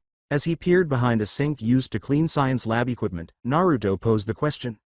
Everyone at least glanced around as Rito pointed out the human body's skeleton and mannequin, saying, looks like this used to be an old science classroom. How unfortunate. All this and no ghost, Mio grumbled, pointing out that the skeleton had moved. Was that always there? She inquired. May we go now? As Hinata and Lala nodded in agreement to take Naruto outside, Naruto asked, feeling like a small child. There you have it, Naruto. Lala said, we'll just go wait outside. Naruto-kun, don't worry, simply join us, Hinata said. After pointing to the mannequin in front of her, Yui remarked, I suppose even that big idiot has to be afraid of something? All right, very amusing. This was placed in front of me by whom? Yui inquired. On behalf of herself and Mio, Riza answered, not us. Rito gestured to himself and Haruna, saying, we're over here. She then observed Naruto with Lala and Hinata pausing for a moment. All right, young lady, come on out. Uzumaki-san, you're still tampering with school property. As Naruto appeared in the room's corner, Yui reprimanded, so stop it already. Naruko-chan took no action. She gestured to the flasks and other objects and said, Naruko-chan was looking at stuff over here. The skeleton and mannequin began to move and obstructed the exit as the voices repeated, get out, with an odd sound. Ah! Everyone screamed in shock and terror, with the exception of Naruko and Lala. Kaya hhhhh. Hinata was frozen in place, unable to believe what she saw, while Lala laughed at this because she found it amusing. Naruto screamed in terror as his fear overcame him and he ran out past them. Hey! Haruna screamed and fainted in terror. Sirenji! Rito yelled. S2! Riza and Mio exclaimed before collapsing. Yui was about to faint when she struck her head, but she said, me too? Ow! Why did I not faint? She sobbed in pain. Naruko-chan will come to our rescue, I declare, Naruko said. Yes. What a girl! Rito encouraged her, but then Naruko noticed something. Haruna was being held by Rito because she was afraid and fainted. Rito then applied her mathematical formula of love, and by solving mathematical equations that only she could understand, she concluded that there were more advantages to playing the damsel in distress than being a strong woman in this case. Yeah, Rito-kun, Naruko-chan is also afraid. As she nestled into Rito's free arm, Naruko spoke in a cheerful tone devoid of fear. There's no time for that. Oh, please don't tell me that, Rito screamed as they noticed the floor buckling beneath them. Ah! While Lala and Naruko were laughing and enjoying themselves, Rito and Yui screamed. Wait, that is incorrect. Ah! Riza and Mio were still unconscious, and Hinata was frozen stiff with fear. Naruko corrected herself, but it still lacked a scared tone. Ah! He kept screaming, not thinking where he was going till he stopped. Okay, I think I lost them. Naruto opened a door and there stood a possessed stuffed bear that had a chainsaw for some weird reason. Gah! One more. And like Shaggy and Scooby-Doo, Naruto ran as he got chased, and for humor this was one of those chases where Naruto and the bear went into one room after another getting mixed around. Naruto came out the first row while the bear came out of the third row. The skeleton and mannequin came out after hearing the commotion. This pattern repeated till Naruto and the bear were walking backwards and bumped into each other, then ran from each other after scaring each other for a moment. Naruto finally got away. Looks like I finally ditched those creeps, Naruto said to himself as he looked back and didn't realize he ran into someone on the way and caused them to land in the last room of the second-floor hallway. Ow! He said as he noted something of white fabric in front of him and small but soft on the side of his head. The voice sounded feminine as the person sat up and looked at his face. It turns out to be Yami, who blushes, panics, and attacks Naruto after finally noticing him beneath her.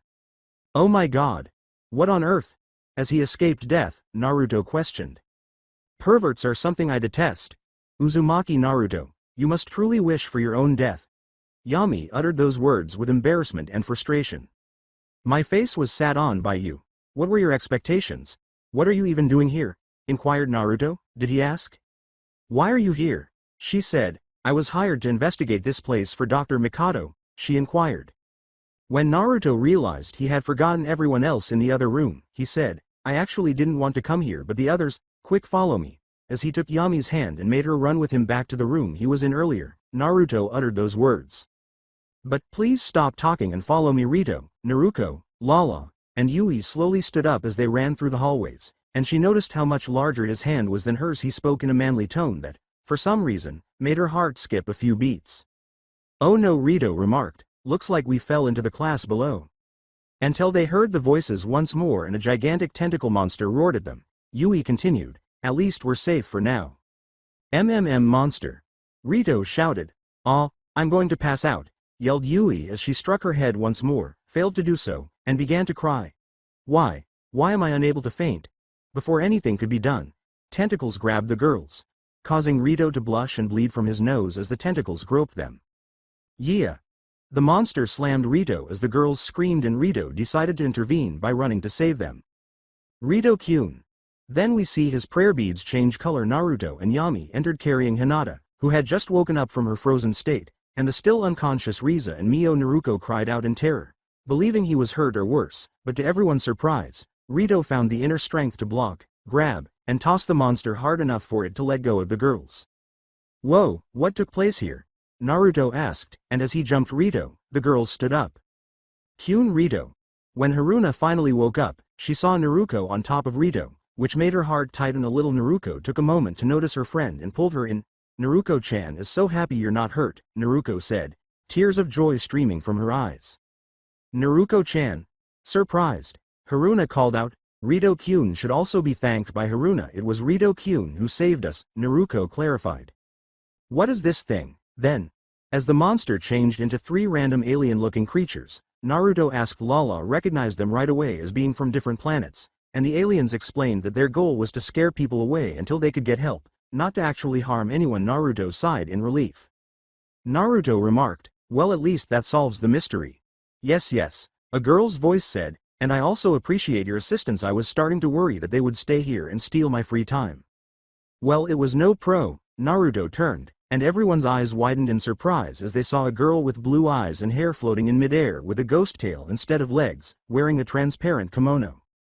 She said, hi. At last, Naruto felt his soul leave his body, and his soul felt its body, and Naruto passed out, as did Hinata and Haruna. Yui saw the ghost girl, who waved hello to her and laughed as if she had just gone crazy. Yui then grabbed a stool. This is merely a fantasy, it's only a dream. A dream, she muttered, banging her forehead against the stool's seat. Finally I can pass out. As she passed out from unconsciousness, Mikado entered the room. Oh my, as she observed the ghost girl and the aliens, she said, I didn't expect all of you in here. After arranging for the aliens to have a ride home, she asked the ghost girl for a favor and permission to study her because she thought ghost research would be fascinating.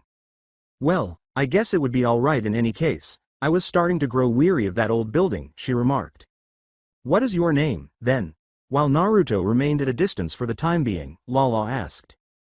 Well, my name used to be Murasama Shizu, but you can just call me Oshizu, she replied. Why? Naruto inquired. Don't you think my name sounds much better that way? When they all eventually arrived home, Naruto went to his room. With that, the case of the haunted school building came to an end, she replied, laughing a little. He lay on his bed and said, Man, today was just too much, but something wasn't right. He felt something soft and warm, heard a moan as the blanket flew up in the air, and saw Sake in a transparent nightgown. She sat on top of him now and said, Welcome home, Naruto-sama. SS Sake. Why are you here? Sake laughed as he asked. Isn't Naruto-sama obvious? She put her arms around his neck and pulled him in for a passionate kiss, which Naruto really enjoyed, and they both gasped for air. I'm here to pick up where we left off last time, she said. Why? She put his hand on her chest to feel her heartbeat and said, It's because you've stolen my heart, Naruto-sama. You make my heart beat so fast now that I want you. My dad won't feel guilty about us, particularly since, from what I've heard, you're descended from royalty, she informed him. Who informed you of that? Did he ask? She corrected herself, saying, I heard you intend in mentioning your mother, well, my soon-to-be mother-in-law. He uttered the embarrassed words, but I don't know what to do. Don't be concerned about that, Sake said, just let me teach you the wonders of loving a woman. She kissed him once more and unbuttoned his shirt, making out with him while groaning and taking pleasure in the moment. She could sense that he was growing hard, as evidenced by the bulge in Naruto's pants, and she took off his clothes to reveal his enormous manhood. Oh my, you do realize how big Naruto-sama is, she said to him as she stroked him and let him suck on her boobs for a bit. Ah. Yes, just like that, Naruto grasped it fairly easily, but she made him stop when she took off her gown and underwear, revealing her womanhood to him while he was on top, staring at his manhood. Naruto-sama, go ahead and taste me as I taste you. They both moaned with pleasure as Sake was now sucking him off, feeling good from his amateur licking technique, and Naruto was enjoying it to the point where he felt compelled to thrust a little. Sake was taken aback, but allowed it to continue as they both climaxed, getting some of his sperm in her mouth and the remainder on her face as she squirted on Naruto's face. Both of them breathed heavily, and after cleaning up a little, Sake laid down and helped him to position himself above her. Are you certain this is all right, Sake? Did he ask? She responded, Yes, Naruto-sama. She opened her womanhood to allow him to assist him, saying, Enter here. She guided his manhood inside her, feeling him gradually enter as she winced in pain from her hymen breaking, and she cried out in agony once Naruto had entered all the way. Sake? Are you all right? Have I caused you any harm? With concern, he asked. As she reassured him that she was fine, she said, No, it's just. The first time always hurts for a girl. Move slowly, she said, as Naruto moved his hip as slowly as he could. Aha, Naruto-sama. She groaned, unable to believe how big he felt inside her. Naruto could feel her wrapping around him, and it felt so amazing. Naruto thrust deep inside her while he was picking up a natural rhythm. Sake kept her legs around his waist and groaned loudly and passionately. Oh. Oh no. Naruto-sama, more. Sake. I feel like I'm about to explode once more. I can't contain myself. It was understandable because this was their first time and it takes time to build up stamina, but even so, feeling a huge load flow inside her was enough to make her come as she twitched her body from feeling it so much, Naruto told her as he went deeper and faster inside her as he released his second load. Then she chuchkled a little and muttered, So much, Naruto-sama. You know I may end up with your baby if you keep this up. Will you? Did he ask? Naruto-sama, have you never been taught the origins of babies? She inquired.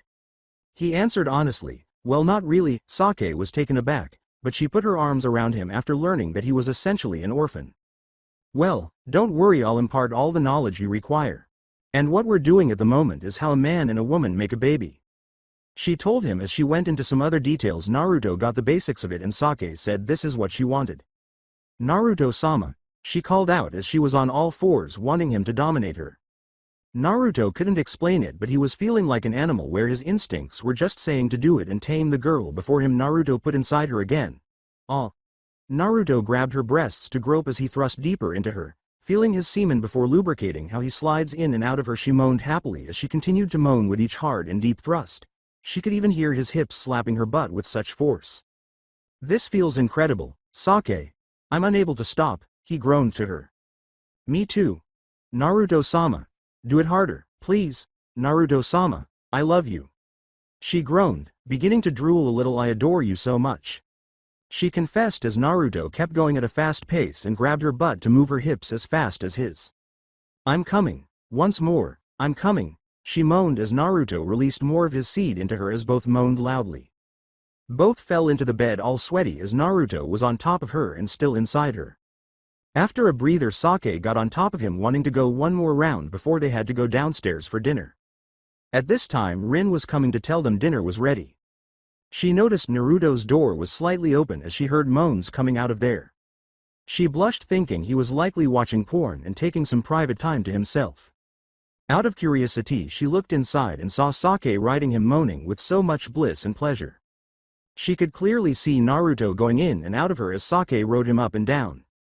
Rin moved away, where instead of feeling angry at Naruto for defiling her friend and mistress and also his boss since he's supposed to be guarding her, she was feeling angry at Sake since she could tell Sake wasn't being forced into it. She felt a feeling in her heart she didn't think she ever felt towards Sake before, as she walked away with a feeling of jealousy as she could hear Sake yell, "I'm coming again. Naruto-sama. Naruto-sama." She let out a loud moan at that moment. Naruto and Sake then joined everyone for dinner as if nothing had happened, and everyone went to bed for the night. Outside the Yuki house, two small, cloaked figures stood on the roof. "Is a new present here?" one inquired. "According to the plant life here, they say Oni-sama is right here in this household living a happy life," replied the other. The other figure said, "Well, that's what we're here to decide," as they unveiled what appeared to be dials that resembled Lala's. A flash of light enveloped the Yuki residence. By coincidence, Yami was flying around on another job when she was caught in the light. Naruto finds himself in a long, dark hallway with water flowing to his feet on the floor. He was walking down the hallway, not sure if what he was seeing was real or not, when he came to the end and saw a huge caged door in the middle of it with a sealing tag that simply read, "Seal," on it. "Where am I?" he asked himself as he reached the cage door to touch it, but then giant claws attacked the caged door and spooked him enough to jump back.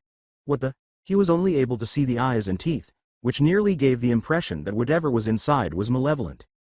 "So you can finally hear me, but it doesn't look like you can see me just yet," it stated. "Who are you? What are you?" Naruto inquired. "A person who has always existed within you, hearing and observing all that you do. Do you genuinely believe that this is where you found happiness? No one in this house is aware of your past, which is the only reason you feel that way. You will always be called a monster as long as I am inside of you," it stated. "They only like you because they are unaware that I am inside of you." "What are you discussing? It's only a dream, you're not authentic." Naruto uttered those words. "Yes, I am real, it's you who's dreaming." As red chakra entered Naruto, the voice said, "Let me give you something to see before you wake up." Naruto saw images of the nine-tailed fox that attacked the Leaf Village, then of himself as a baby with the seal on his stomach, and finally of himself as a little boy crying when everyone shunned him and the nine-tailed fox replaced his shadow. All of the memories and emotions he tried to ignore forced him to wake up from what felt like a nightmare, and he gasped loudly, breathed heavily, and noticed that he was perspiring a lot. "God, what a nightmare," he said to himself as he woke up and didn't realize his room was different. Everything was made of wood. He looked around him drowsily before gradually realizing something was seriously amiss. When he looked out the window, he had just noticed and saw that he was no longer in Sinan but rather in a place that felt like something from a fantasy world. Naruto glanced at his outfit and exclaimed, "What the?" He noticed that his clothes were different, and then he saw a text box that said he was a Jonin class ninja. He even had a mask on his face. The Yuki household members who woke up in different places had different outfits. Mikan was a spellcaster, Hanabi was a fighter, Rin was a knight, Tenten was an archer, Hinata was a housewife, Sake was a noblewoman, Aya was a healing mage, Naruko woke up as a maid class, and Rito was a gardener. Yami, who was caught in the mystery light, woke up in what looked like a brothel where men pay women for sex, and she was wearing a Playboy bunny suit.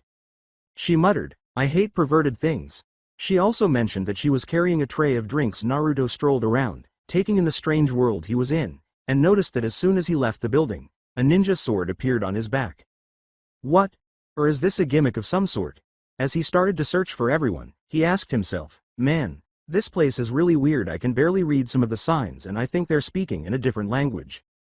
Let's pause here. Keep in mind that, even though this is fanfiction, Naruto speaks and reads fluently in Japanese, so he, Hinata, Tenten, and Hanabi are still unfamiliar with the concept of English and other foreign languages, including the magical language of spellcasting used by the Nerd Society and the elf language they are fascinated about. "God damn it. I can barely understand this guy." When she saw him, he called, "Naruto." Naruto. What's going on around here?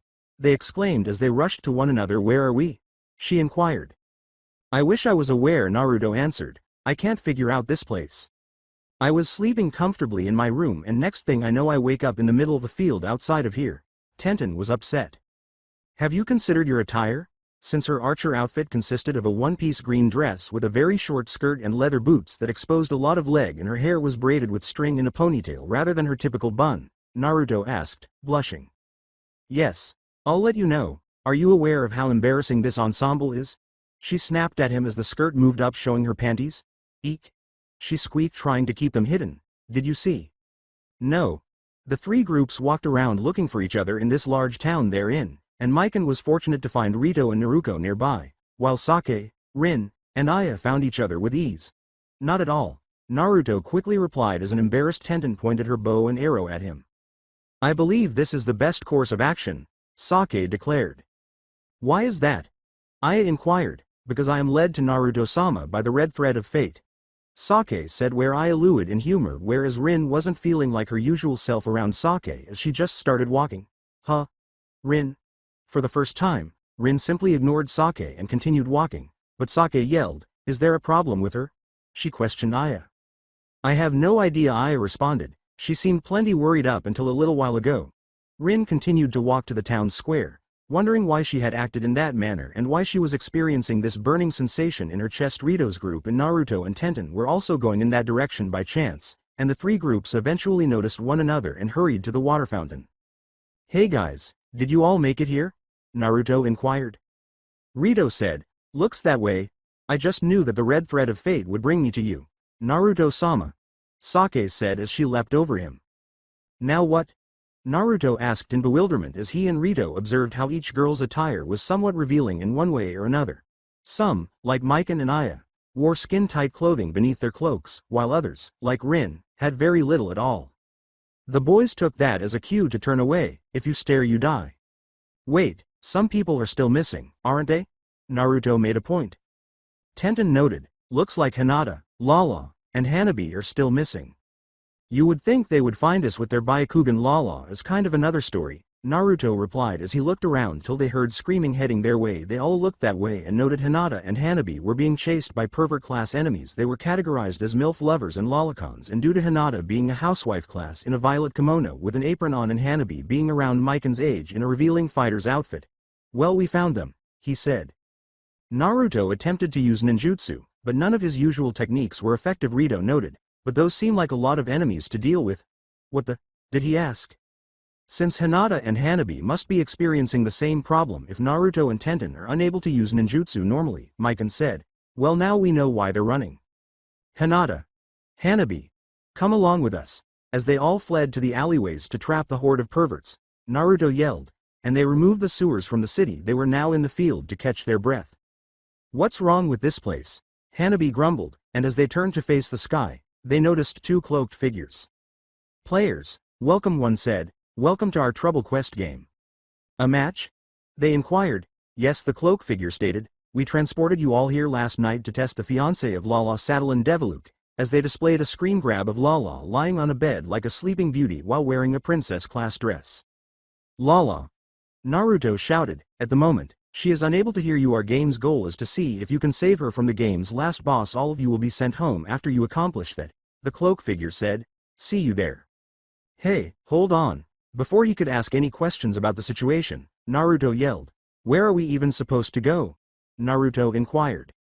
The princess would be in highest room of the tallest tower, Rin replied. What? Naruto did not comply. Based on what we've seen, I believe that the narrative of Sleeping Beauty served as the inspiration for many of the game's components. It would make sense to look for a castle with a very tall tower if Lala is in fact in an induced sleep for the purpose of being rescued, Rin explained, drawing on her knowledge of the Tenjuan family's numerous business ventures, including the production of video games and eroge dating sims. Oh, I understand, Naruto remarked. Hey Hinata, could you and Hanabi look around? Naruto inquired. Since the only thing that seemed to work for her was the Byakugan, Hinata responded. Well, since this is a video game, maybe I can find Lala since she should stand out from this digital world. Hinata and Hanabi started scanning. It was so strange with Byakugan vision that it seemed like they were looking at nothing until they finally saw Lala. who was the only thing that stood out. That way. Hinata gestured to the west. All right, let's head over there, Naruto said. But before that, Tenten indicated enemies that were slime monsters and beasts as everyone's class weapons were revealed. The beast class leapt and entered battle formations. What on earth will I do with this? Rito shouted when he realized that his weapon was just a water jar to water the plants, while Saki's was a fan, Hinata's was a frying pan, and Naruto's was a push broom. As he and Rin charged in and killed the beast monsters, Naruto remarked, "Why do I feel like you guys got the short end of the stick? Whatever, we'll deal with them." However, the slimes proved to be quite resilient. The slimes leapt on Hinata, Naruto, Hanabi, Tenten, Sake, Rin, and Aya because of this error.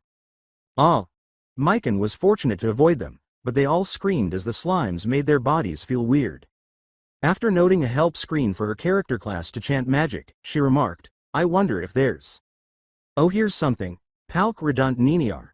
She yelled as lightning struck everyone including those without slime and blew off some clothing. For Naruto and Rito it was just losing their shirts, but as for the girls, Mikan hit. When looking all these girls naked is like looking at a paradise at the legendary flower garden all men speak of. Boobs, legs, thighs, butt, and the skin tone that complements each of them made Naruto and Rito have nosebleeds. The girls realized they were naked and screamed as Tenten and Rin gave the boys a pummeling. Luckily Aya was a healing mage, and that meant she could heal destroyed pieces of clothes. After finally getting their act together and moved on and making progress to the castle Lala was in, it suddenly became nightfall and they were in the castle that Lala was in. They walked toward the castle, not really stopping to see the sights till they reached the red light district. Hinata and Naruto covered Naruto and Rito's eyes as they walked, since the last thing they wanted was to have wandering eyes. The girls kept walking in embarrassment till they heard someone get beat up. "Hey, is that who I believe it to be?" Mikan inquired. "What is it? Tell me about it, please. Additionally, use simple language." Since Hinata wouldn't let him see, Naruto yelled, "Yami-san." Yami glanced at them and saw that they were present, and Mikan shouted as she called her out. "Yuki Mikan," she exclaimed, remembering how she had lived in the Yuki home covertly while she was looking into Naruto's murder. "How did you end up in this mess?" Tenten inquired. After explaining the situation to Yami, they all headed to the castle and started looking for a way to get to Lala. "The castle gave Naruto bad vibes," Yami replied. "I was merely flying past your house till a bright light enveloped me." She went on to say that all she had to go through in this world was being hit on by perverts, whom she kept beating up to, which ironically led to her leveling up more than the Yuki house group. Hanabi sighed as Hinata comforted him by holding his hand and saying, "It's all right. Is this the man my sister actually fell in love with? I've been trying to think about what it is about him that makes her sister act this way for a while now," she said in her thoughts.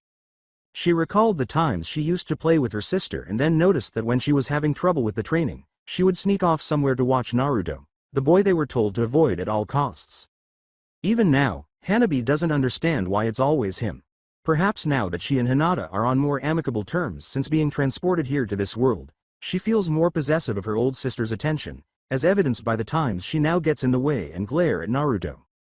Hanabi, Tenten and Sake went from door to door, noting various things in each room, and they discovered a kitchen, dining room, study, bondage room, beach, and Gotham City. "Okay, that last door was just random, even for me." Sake closed it and pretended she didn't see it. Hinata called out, taking her sister's hand. Then Naruto's Hinata started to wonder what was wrong. "This place is just too arbitrary, man." Everyone agreed with Tenten when he said, "None of these rooms make any sense. If we can't find the right door, then there's only thing to do," Naruto remarked as everyone, aside from Mikan and Rito, became weary of knocking on random doors and rooms. They began racing to the top and creating their own shortcuts, with Yami punching her through in a race with Hanabi to see who could get there first. They continued running until they eventually discovered the stairs leading to Princess Lala's sleeping quarters. Then Naruto declared, "However, didn't we have to battle a last boss?" As they observed that their entry point was a different door from the one they were actually meant to enter, Mikan made the observation.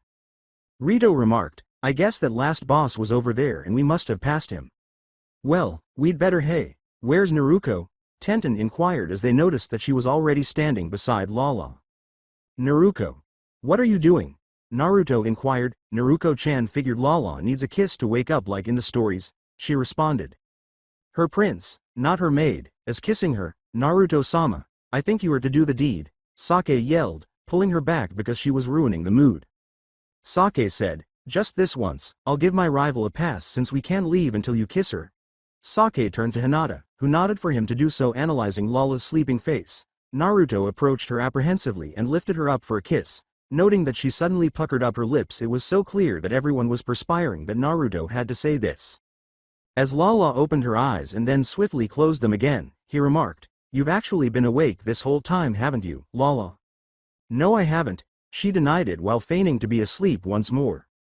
Naruto responded, growing irritated, "Well, a sleeping-induced princess wouldn't be able to answer me." "I'm talking to you mentally." "Oh," Lala said, attempting to sound eerie. "A ghost makes the sound you just made with your lips moving," Naruto shouted. "Really? What's going on?" The one on the left had a lot to say about the cloaked figures they all turned to see. "You guys skipped the last boss and then ruined the moment like that. What's the matter with you?" "Us? What's the matter with you? It was you who brought us into this mess," Naruto shouted. "Oh, how sad," the cloaked figure on the right said. "This isn't how we planned it," and then it produced a game control. "Give that to me." Feeling irritated with Naruto, the other figure took control and flipped a switch.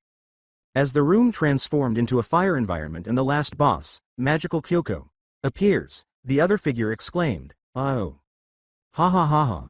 You've come for the princess, then, did you really think you could ignore me?" They skipped over her, and she yelled, looking irate. "What's happening?" the figure in the cloak on the left inquired. "The game is now experiencing glitch errors because you broke the control. That's why I told you not to touch it," the other one said. The hoods came undone, allowing us to finally see their faces, and they noticed flames approaching them as Naruto pulled them back. "Momo? Nana?" Lala yelled. "You recognize them?" Rito inquired. "Yes. They are my younger sisters," she said, delighted to see them. Momo said, "Hee hee hee, looks like the jig is up." Nana appeared ashamed. "Is there a way to leave this place?" Hanabi inquired. Momo clarified, "The only way out now is to defeat the final boss. There is no way any of you will survive here."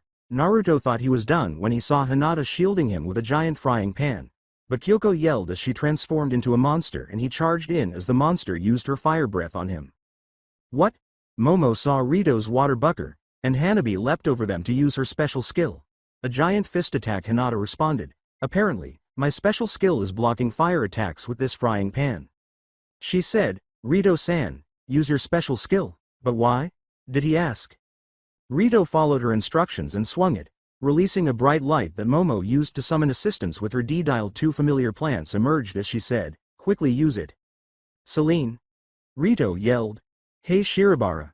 Naruko yelled, and the two alien plants used their roots to bind the monster. Kyoko Nana then produced her D-dial and called forth an alien boar with extremely powerful tackles because of its many leg muscles. "Have they called them here?" Tenten inquired, as if she had just seen a summoning jutsu demonstration. "Now, everyone launch an attack." As all of the character classes attacked together, Momo gave the order. Monster Kyoko was vanquished when a bright light engulfed everyone and everything turned white. After a brief period, everyone woke up in what appeared to be the living room, and they all moaned. "Did everything actually occur?" Naruto inquired, observing that he and everyone else were dressed in their school uniforms. "Yes, it did." After pointing out their tails, everyone turned to see that Momo and Nana were still with them, wearing gothic Lolita-style dresses. "We're really sorry for all the trouble we just caused," they said, bowing their heads. "We had your clothes changed with Peek's help." "In any case, why put us through all that?" Rito inquired. "When we heard Anu found herself a fiancé on this planet, we decided to see if he was at least good enough for her." Nana blushed as he looked at them, refusing to acknowledge that she actually enjoyed being saved by Naruto in the game. As Lala leapt for a family hug with her sisters, Momo remarked, "Well, I guess it's safe to assume she'll be alright." Lala said joyfully, "Ha ha ha ha, oh, I missed you too." The two sisters were crying with joy, relieved that their sister hadn't forgotten them and had missed them just as much as they had missed her. Since it was clear that the sisters simply wanted to see their big sister, Sake said, "Well, I guess we can't be too mad at them." Everyone relished the moment, and then they went to school, allowing Lala to take a day off to spend the day with them. They also had dinner and breakfast the next day. "You two ought to be returning home by now, don't you?" Naruto inquired. Momo calmly ate like a lady and said, "We can't." "Why not?" Rito inquired. Nana swiftly responded, "Our ride won't be here for a few months since we decided to spend some vacation time here." Everyone paused to process this before yelling, "What? It is now the first week of summer vacation for the students of Sinan.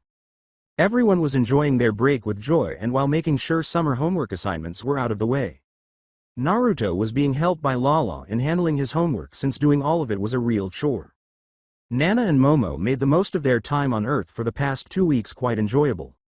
Noting their sister's affections with Naruto, Momo deemed him worthy while Nana still insists on keeping a close eye on him.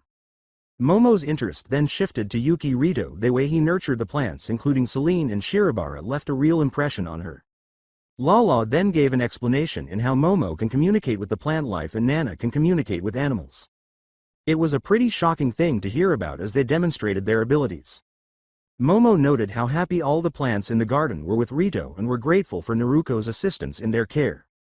Celine told Momo how happy she felt with them while Momo noted Shirobara being a bit tsundere when it comes to Rito but happily listens to Naruto. It reminded her more of Nana with those habits as she laughed after tell Rito and Naruto a bit about what they had to say. We now enter their third week of summer vacation where Rito and Naruto looked concerned about Celine and Shirobara. Both Celine and Shirobara looked like they were withering as they gave low-pitched roar sounds.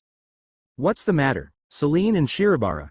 Naruto attempted to assist them with her chakra, but it was unsuccessful. Rito asked as he touched them. Since Naruto had never seen them like this before, she cried out sadly, Shiro-chan, Celine-chan, Rito-kian, are they sick? She inquired. I'm not sure. After going inside to get Momo, Rito said, maybe we could have Momo look at them. A few minutes later, everyone was waiting outside to hear Momo's diagnosis. Are they gonna be okay? Rito inquired. It doesn't appear promising, Momo said sadly, I can hardly hear their voices. What is going on with them, Momo-chan? Naruto inquired. Based solely on symptoms, it seems they have a rare disease that kills plants. The Care disease is the name given to it. Momo tightened her grip on her left arm, remembering how she had previously watched a few of her plants die due to this disease, which is one of the reasons Lala made her a dial to store her plants so they wouldn't get infected as easily. If a plant should be unfortunate enough to catch it in a matter of 5 to 7 days the plant. Momo couldn't bring herself to finish that sentence because even to her, this disease makes her sad knowing the eventual fate of any plant. No, Shiro-chan, Celine-chan. Naruto appeared to be on the verge of tears, although no one would believe it. Caring for Celine and Shiro was similar to caring for children that she and Rito raised themselves. This was devastating her in a lot of ways. She was shocked to hear Rito speak, and it seemed as though he was expressing her thoughts as well. Do we have any other options, Momo? Anything at all? Rito pleaded, and Momo was at a loss for words when she saw how determined he appeared to want to save them. There is, but the location of the cure is very dangerous, she responded. What are you saying? Did he ask. The place is known as Planet Mistletoe. The distance from Earth is 3 million light years. It is essentially on the galaxy's edge. It is classified as level S because of how dangerous and archaic everything is. The only known treatment for Care disease, however, is found on the planet. The Luckberry is the name of it. It is extremely challenging to locate and encounter, Momo said. There's no guarantee we'd find it in time or even survive, Rito-san. Rito only had to observe how anxious everyone was and how dejected Naruto appeared to know what his response was before turning to face Celine and Shirobara for confirmation. However dangerous that planet is, I don't care so that we can locate the Luckberry. Take me to that planet. Seeing this manly side of him made Momo's heart skip a few beats. Celine and Shirobara are part of our family and I can't leave them like this, Rito said resolutely, blushing as he held her shoulders and demonstrated his resolve. All right, then feeling awkward around him now, Momo muttered, I'll go with you since you wouldn't know which one to find. I believe some of us ought to go as well, Naruto said. You'll need all the help you can get if it's that dangerous. Should we ask Zaston to give us a lift? I doubt he'd take us anywhere near that place, and besides his ship isn't fast enough to make the return trip. Nana made the point. We don't know anyone else with a ship, Naruto asked as everyone thought for a minute. Then it hit them after figuring that out. They had Lala, Nana, and Momo fly around to find Yami's ship. 30 minutes later they arrived with both Yami and her ship. So, she said yes? Naruto inquired. Yes. Lala answered. I still owe you for the trouble I previously caused, Yami responded. The princess said this would help clear up the mess I caused when Lacospo hired me. Lala responded that there was no such thing and that Naruto would benefit greatly if she lent them her ship. I can only take a few with me, Yami pointed out. All right, so Momo and Rito are leaving. I'm going, Naruto said, adding Yami, who is the only one who can pilot her ship, to the total of 4. I'll accompany you, Lala shouted with excitement because she believes her inventions will be useful. Rito turned to Naruto and said, "Okay, and Hinata, since her Byakugan would be of help too. This made for everyone Yami could take. We'll get the luckberry and go back in time." Naruto gazed into Rito's eyes and started crying, he said, "In the interim, you do everything you can to help Celine and Shirobara hang on." "Yes," she replied, assuring him and herself that she would do everything in her power. They boarded the ship as Yami ordered it to take off. Haruna, who was passing by, saw it, and Yui ran to the Yuki house, demanding an explanation. Naruto was preoccupied with her work, leaving Mikan and the others to explain the situation as they left Earth's atmosphere in deep space. "How much time will it take us to arrive?" Rito questioned Yami, who was seated in the cockpit. "I'm getting ready to activate the hyperdrive. We'll reach the planet Mistletoe in about an hour," she informed them as the ship started to travel into hyperspace. For Naruto and Hinata, this was a first since they had never imagined traveling into space and had only stories to rely on. Rito couldn't believe some of the science fiction he'd read or seen in manga was real. "Is that it?" As everyone observed the planet, which was remarkably similar in size to Earth but clearly covered in fog, Rito inquired. Momo said, "That's it." Naruto said, "Man, talk about a depressing-looking planet." Yami had coordinates set to land at a specific spot that had a large enough open area and seemed to be the only area with no fog surrounding it. Once they landed, they stepped out of the ship to have a look after making sure the air was breathable because nothing in the scan showed anything unusual. "I will begin our descent and land," Yami told them as the ship began to move toward the planet and land. "Whoa," said Naruto, since this would be her and her sister's first visit. Nana added, "Double whoa. The planet seemed to be entirely made up of plants, and I don't hear any animals." Momo concluded, "I guess that means this is an all-plant planet. Unusual, though I can hear the voices. I am unable to fully understand what they are saying. They seem to be muttering," Momo said. "Well, the luckberry won't be around here." They tried to stay close to one another because the silence worried them.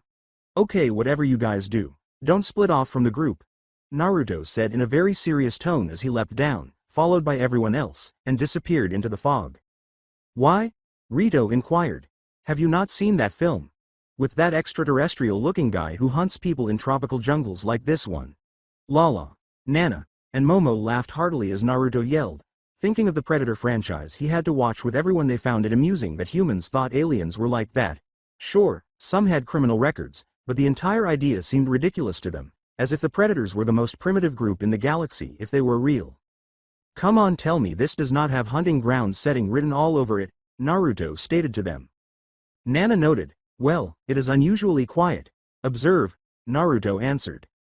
"Avoid being foolish." As Pete noted the ground, Lala asked, "What could possibly go wrong?" "Lala-sama. Keep an eye on your steps." As Lala fell, Pete shouted. "Lala." Everyone shouted, "Huh? I can't get my anti-gravity wings to work." As Naruto realized something was wrong, he leapt in to catch her, using a power dive to accelerate his fall. Fortunately, he was able to do so and land on a massive flower. "Naruto, Lala, are you two doing okay?" Hinata shouted. "We're all right. This flower broke our fall. You guys never stop. We'll follow the cliff to catch up." Hinata didn't want to, but she knew they were here on a mission and needed to take care of it, so Naruto responded. "All right, Momo, where can we best locate the plant?" she answered him. She inquired. As Hinata used her Byakugan to locate water sources, Momo responded, "According to books, the luckberry is often found near great sources of water." While Hinata was doing this, she noticed something in the air, specifically the fog surrounding them, and it appeared as though something was attaching to their electronics and around Yami as well. "What's wrong? Can you use your D-dial, Momo?" Momo didn't understand Hinata's question, but she and Nana tried them without success. "What?" Momo exclaimed. "What?" Nana uttered those words. As the plants moved around them, Momo could hear their voices more clearly and concluded, "There appears to be interference." They were merely saying in a primitive tongue to kill, and roots were approaching. "Take a step back." As Yami attempted to attack but her body was not changing, Hinata intervened and moved her aside. "What's happening?" When Momo finally figured it out, Nana asked in a panic. "This mist is it? This fog is being released by the plants, and it produces a magnetic field," Momo informed them. "That's why none of the D-dials are working." "How about Yami?" Hinata inquired. "I use nanomachines to transform things." More roots and vines were coming at them as Hinata triggered her Byakugan and prepared her new technique she developed during her training sessions with Hanabi, Naruto, and Tenten. "It's probably they're being affected as well," Yami responded. Switching to her secondary form of attack, which was hand-to-hand combat, as she punched a couple of the roots away. As an assassin I must always be prepared if my transformation ability has been compromised. As they accelerated, Hinata made a graceful motion with her hands and said, "Get behind me. Pay attention, concentrate thinner sharper perspective."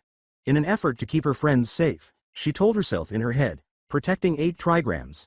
Guard of 64 palms, Rito, Momo, Nana, and Yami were astounded by what they could see. Hinata was blocking everything thrown at her with a protective dome formed by the motion of her hands, either pushing them back or chopping them down. The attacks stopped while Hinata took a moment to catch her breath.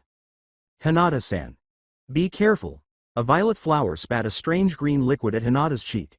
This liquid was a pheromone that caused the brain to temporarily cease functioning in the sense that it rendered her unconscious. Yami caught Hinata and moved out with Rito, Momo, and Nana as they made their escape, while Naruto and Lala were having their own difficulties fighting in this jungle because the plants were all over them as well.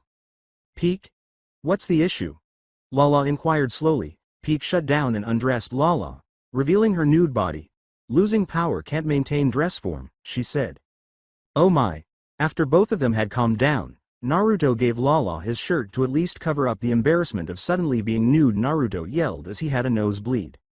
As they continued to walk, Lala apologized for that. "Ignore it," he said to her. "I'm just surprised you got embarrassed like that." They continued walking until they came across a lake.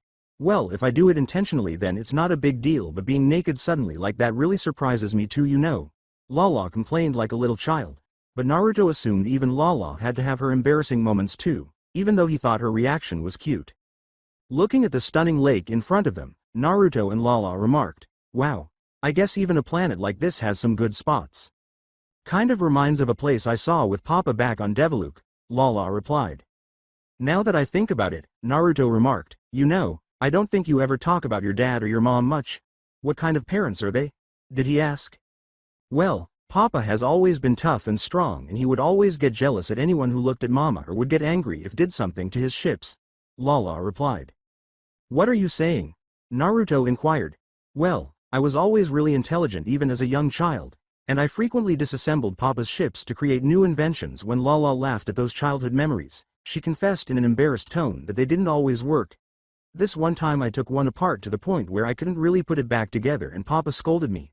After that, I called him a big dummy and a meanie, then I fled my home," Lala informed him. "So, when we first met, you had already fled before?" Naruto inquired.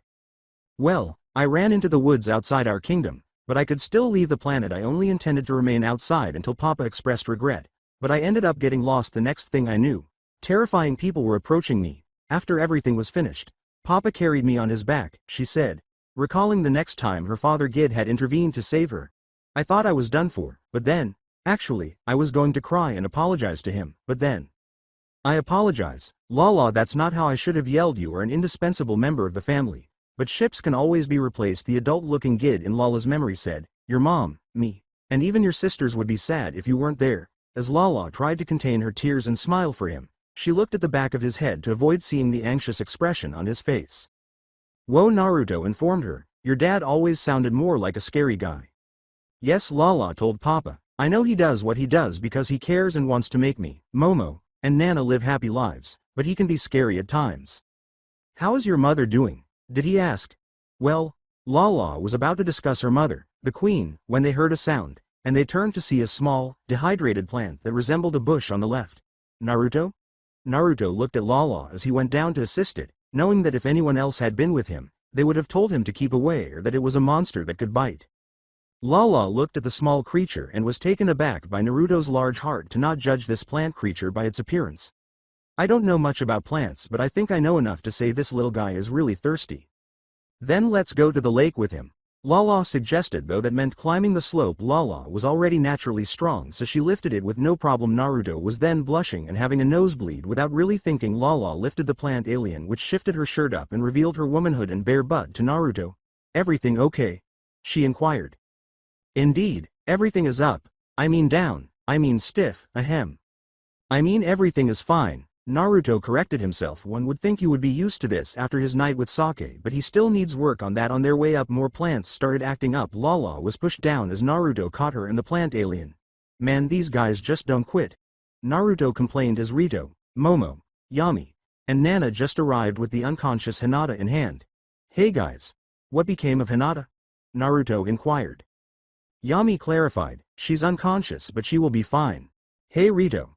Assist Lala in getting some water for this small creature," Naruto informed him.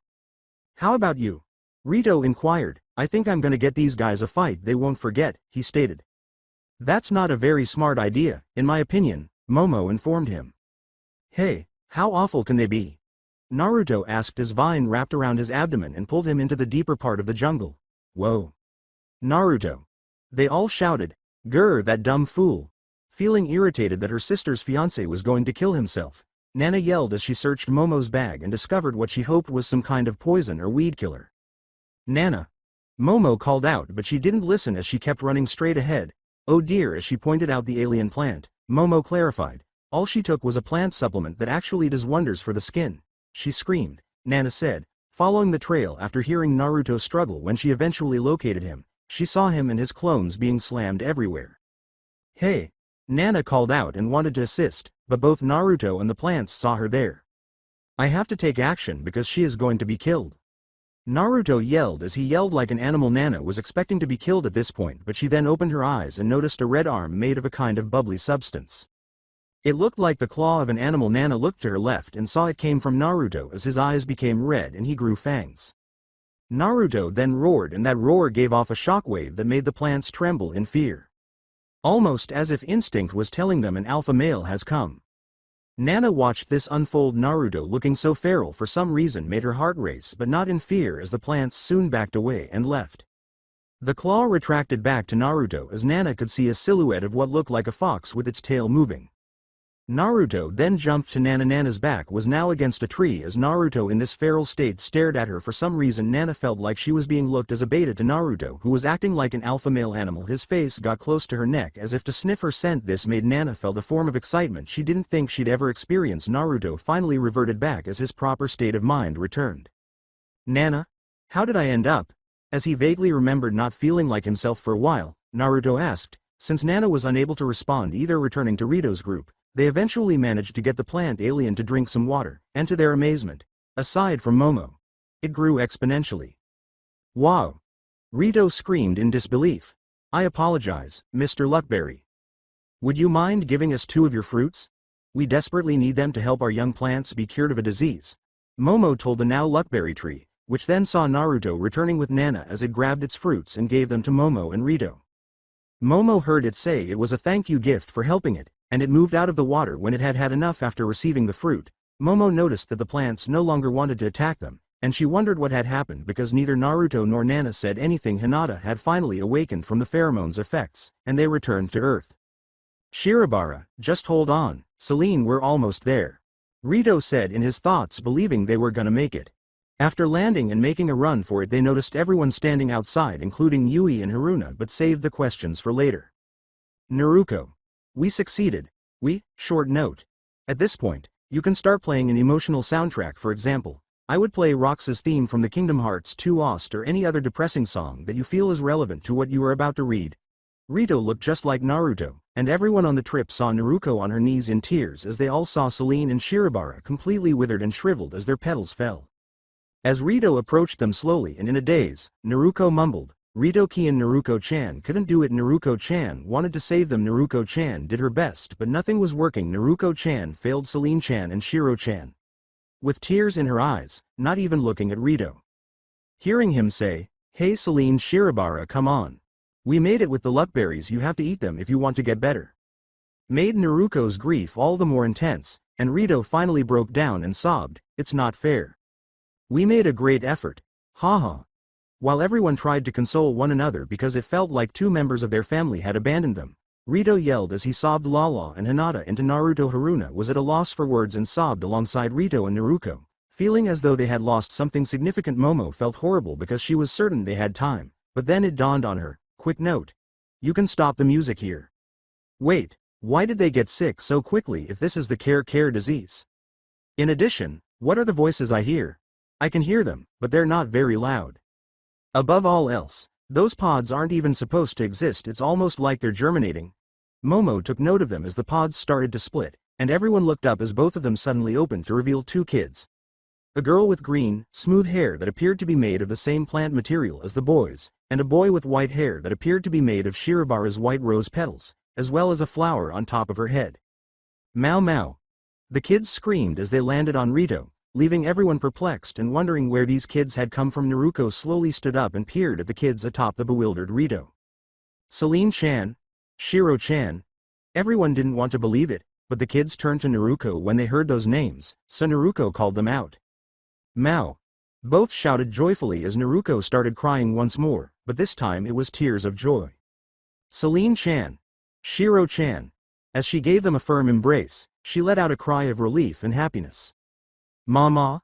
Celine remarked, I forgot the U in my Mao, as the combination of the two words resonated with Naruto. Yes, as everyone yelled, Naruto declared, Naruto-chan is your mama and Naruto-chan loves you both very much. What? Rito was in a frozen state of shock after Naruto said she was their mama, which essentially meant he was their papa.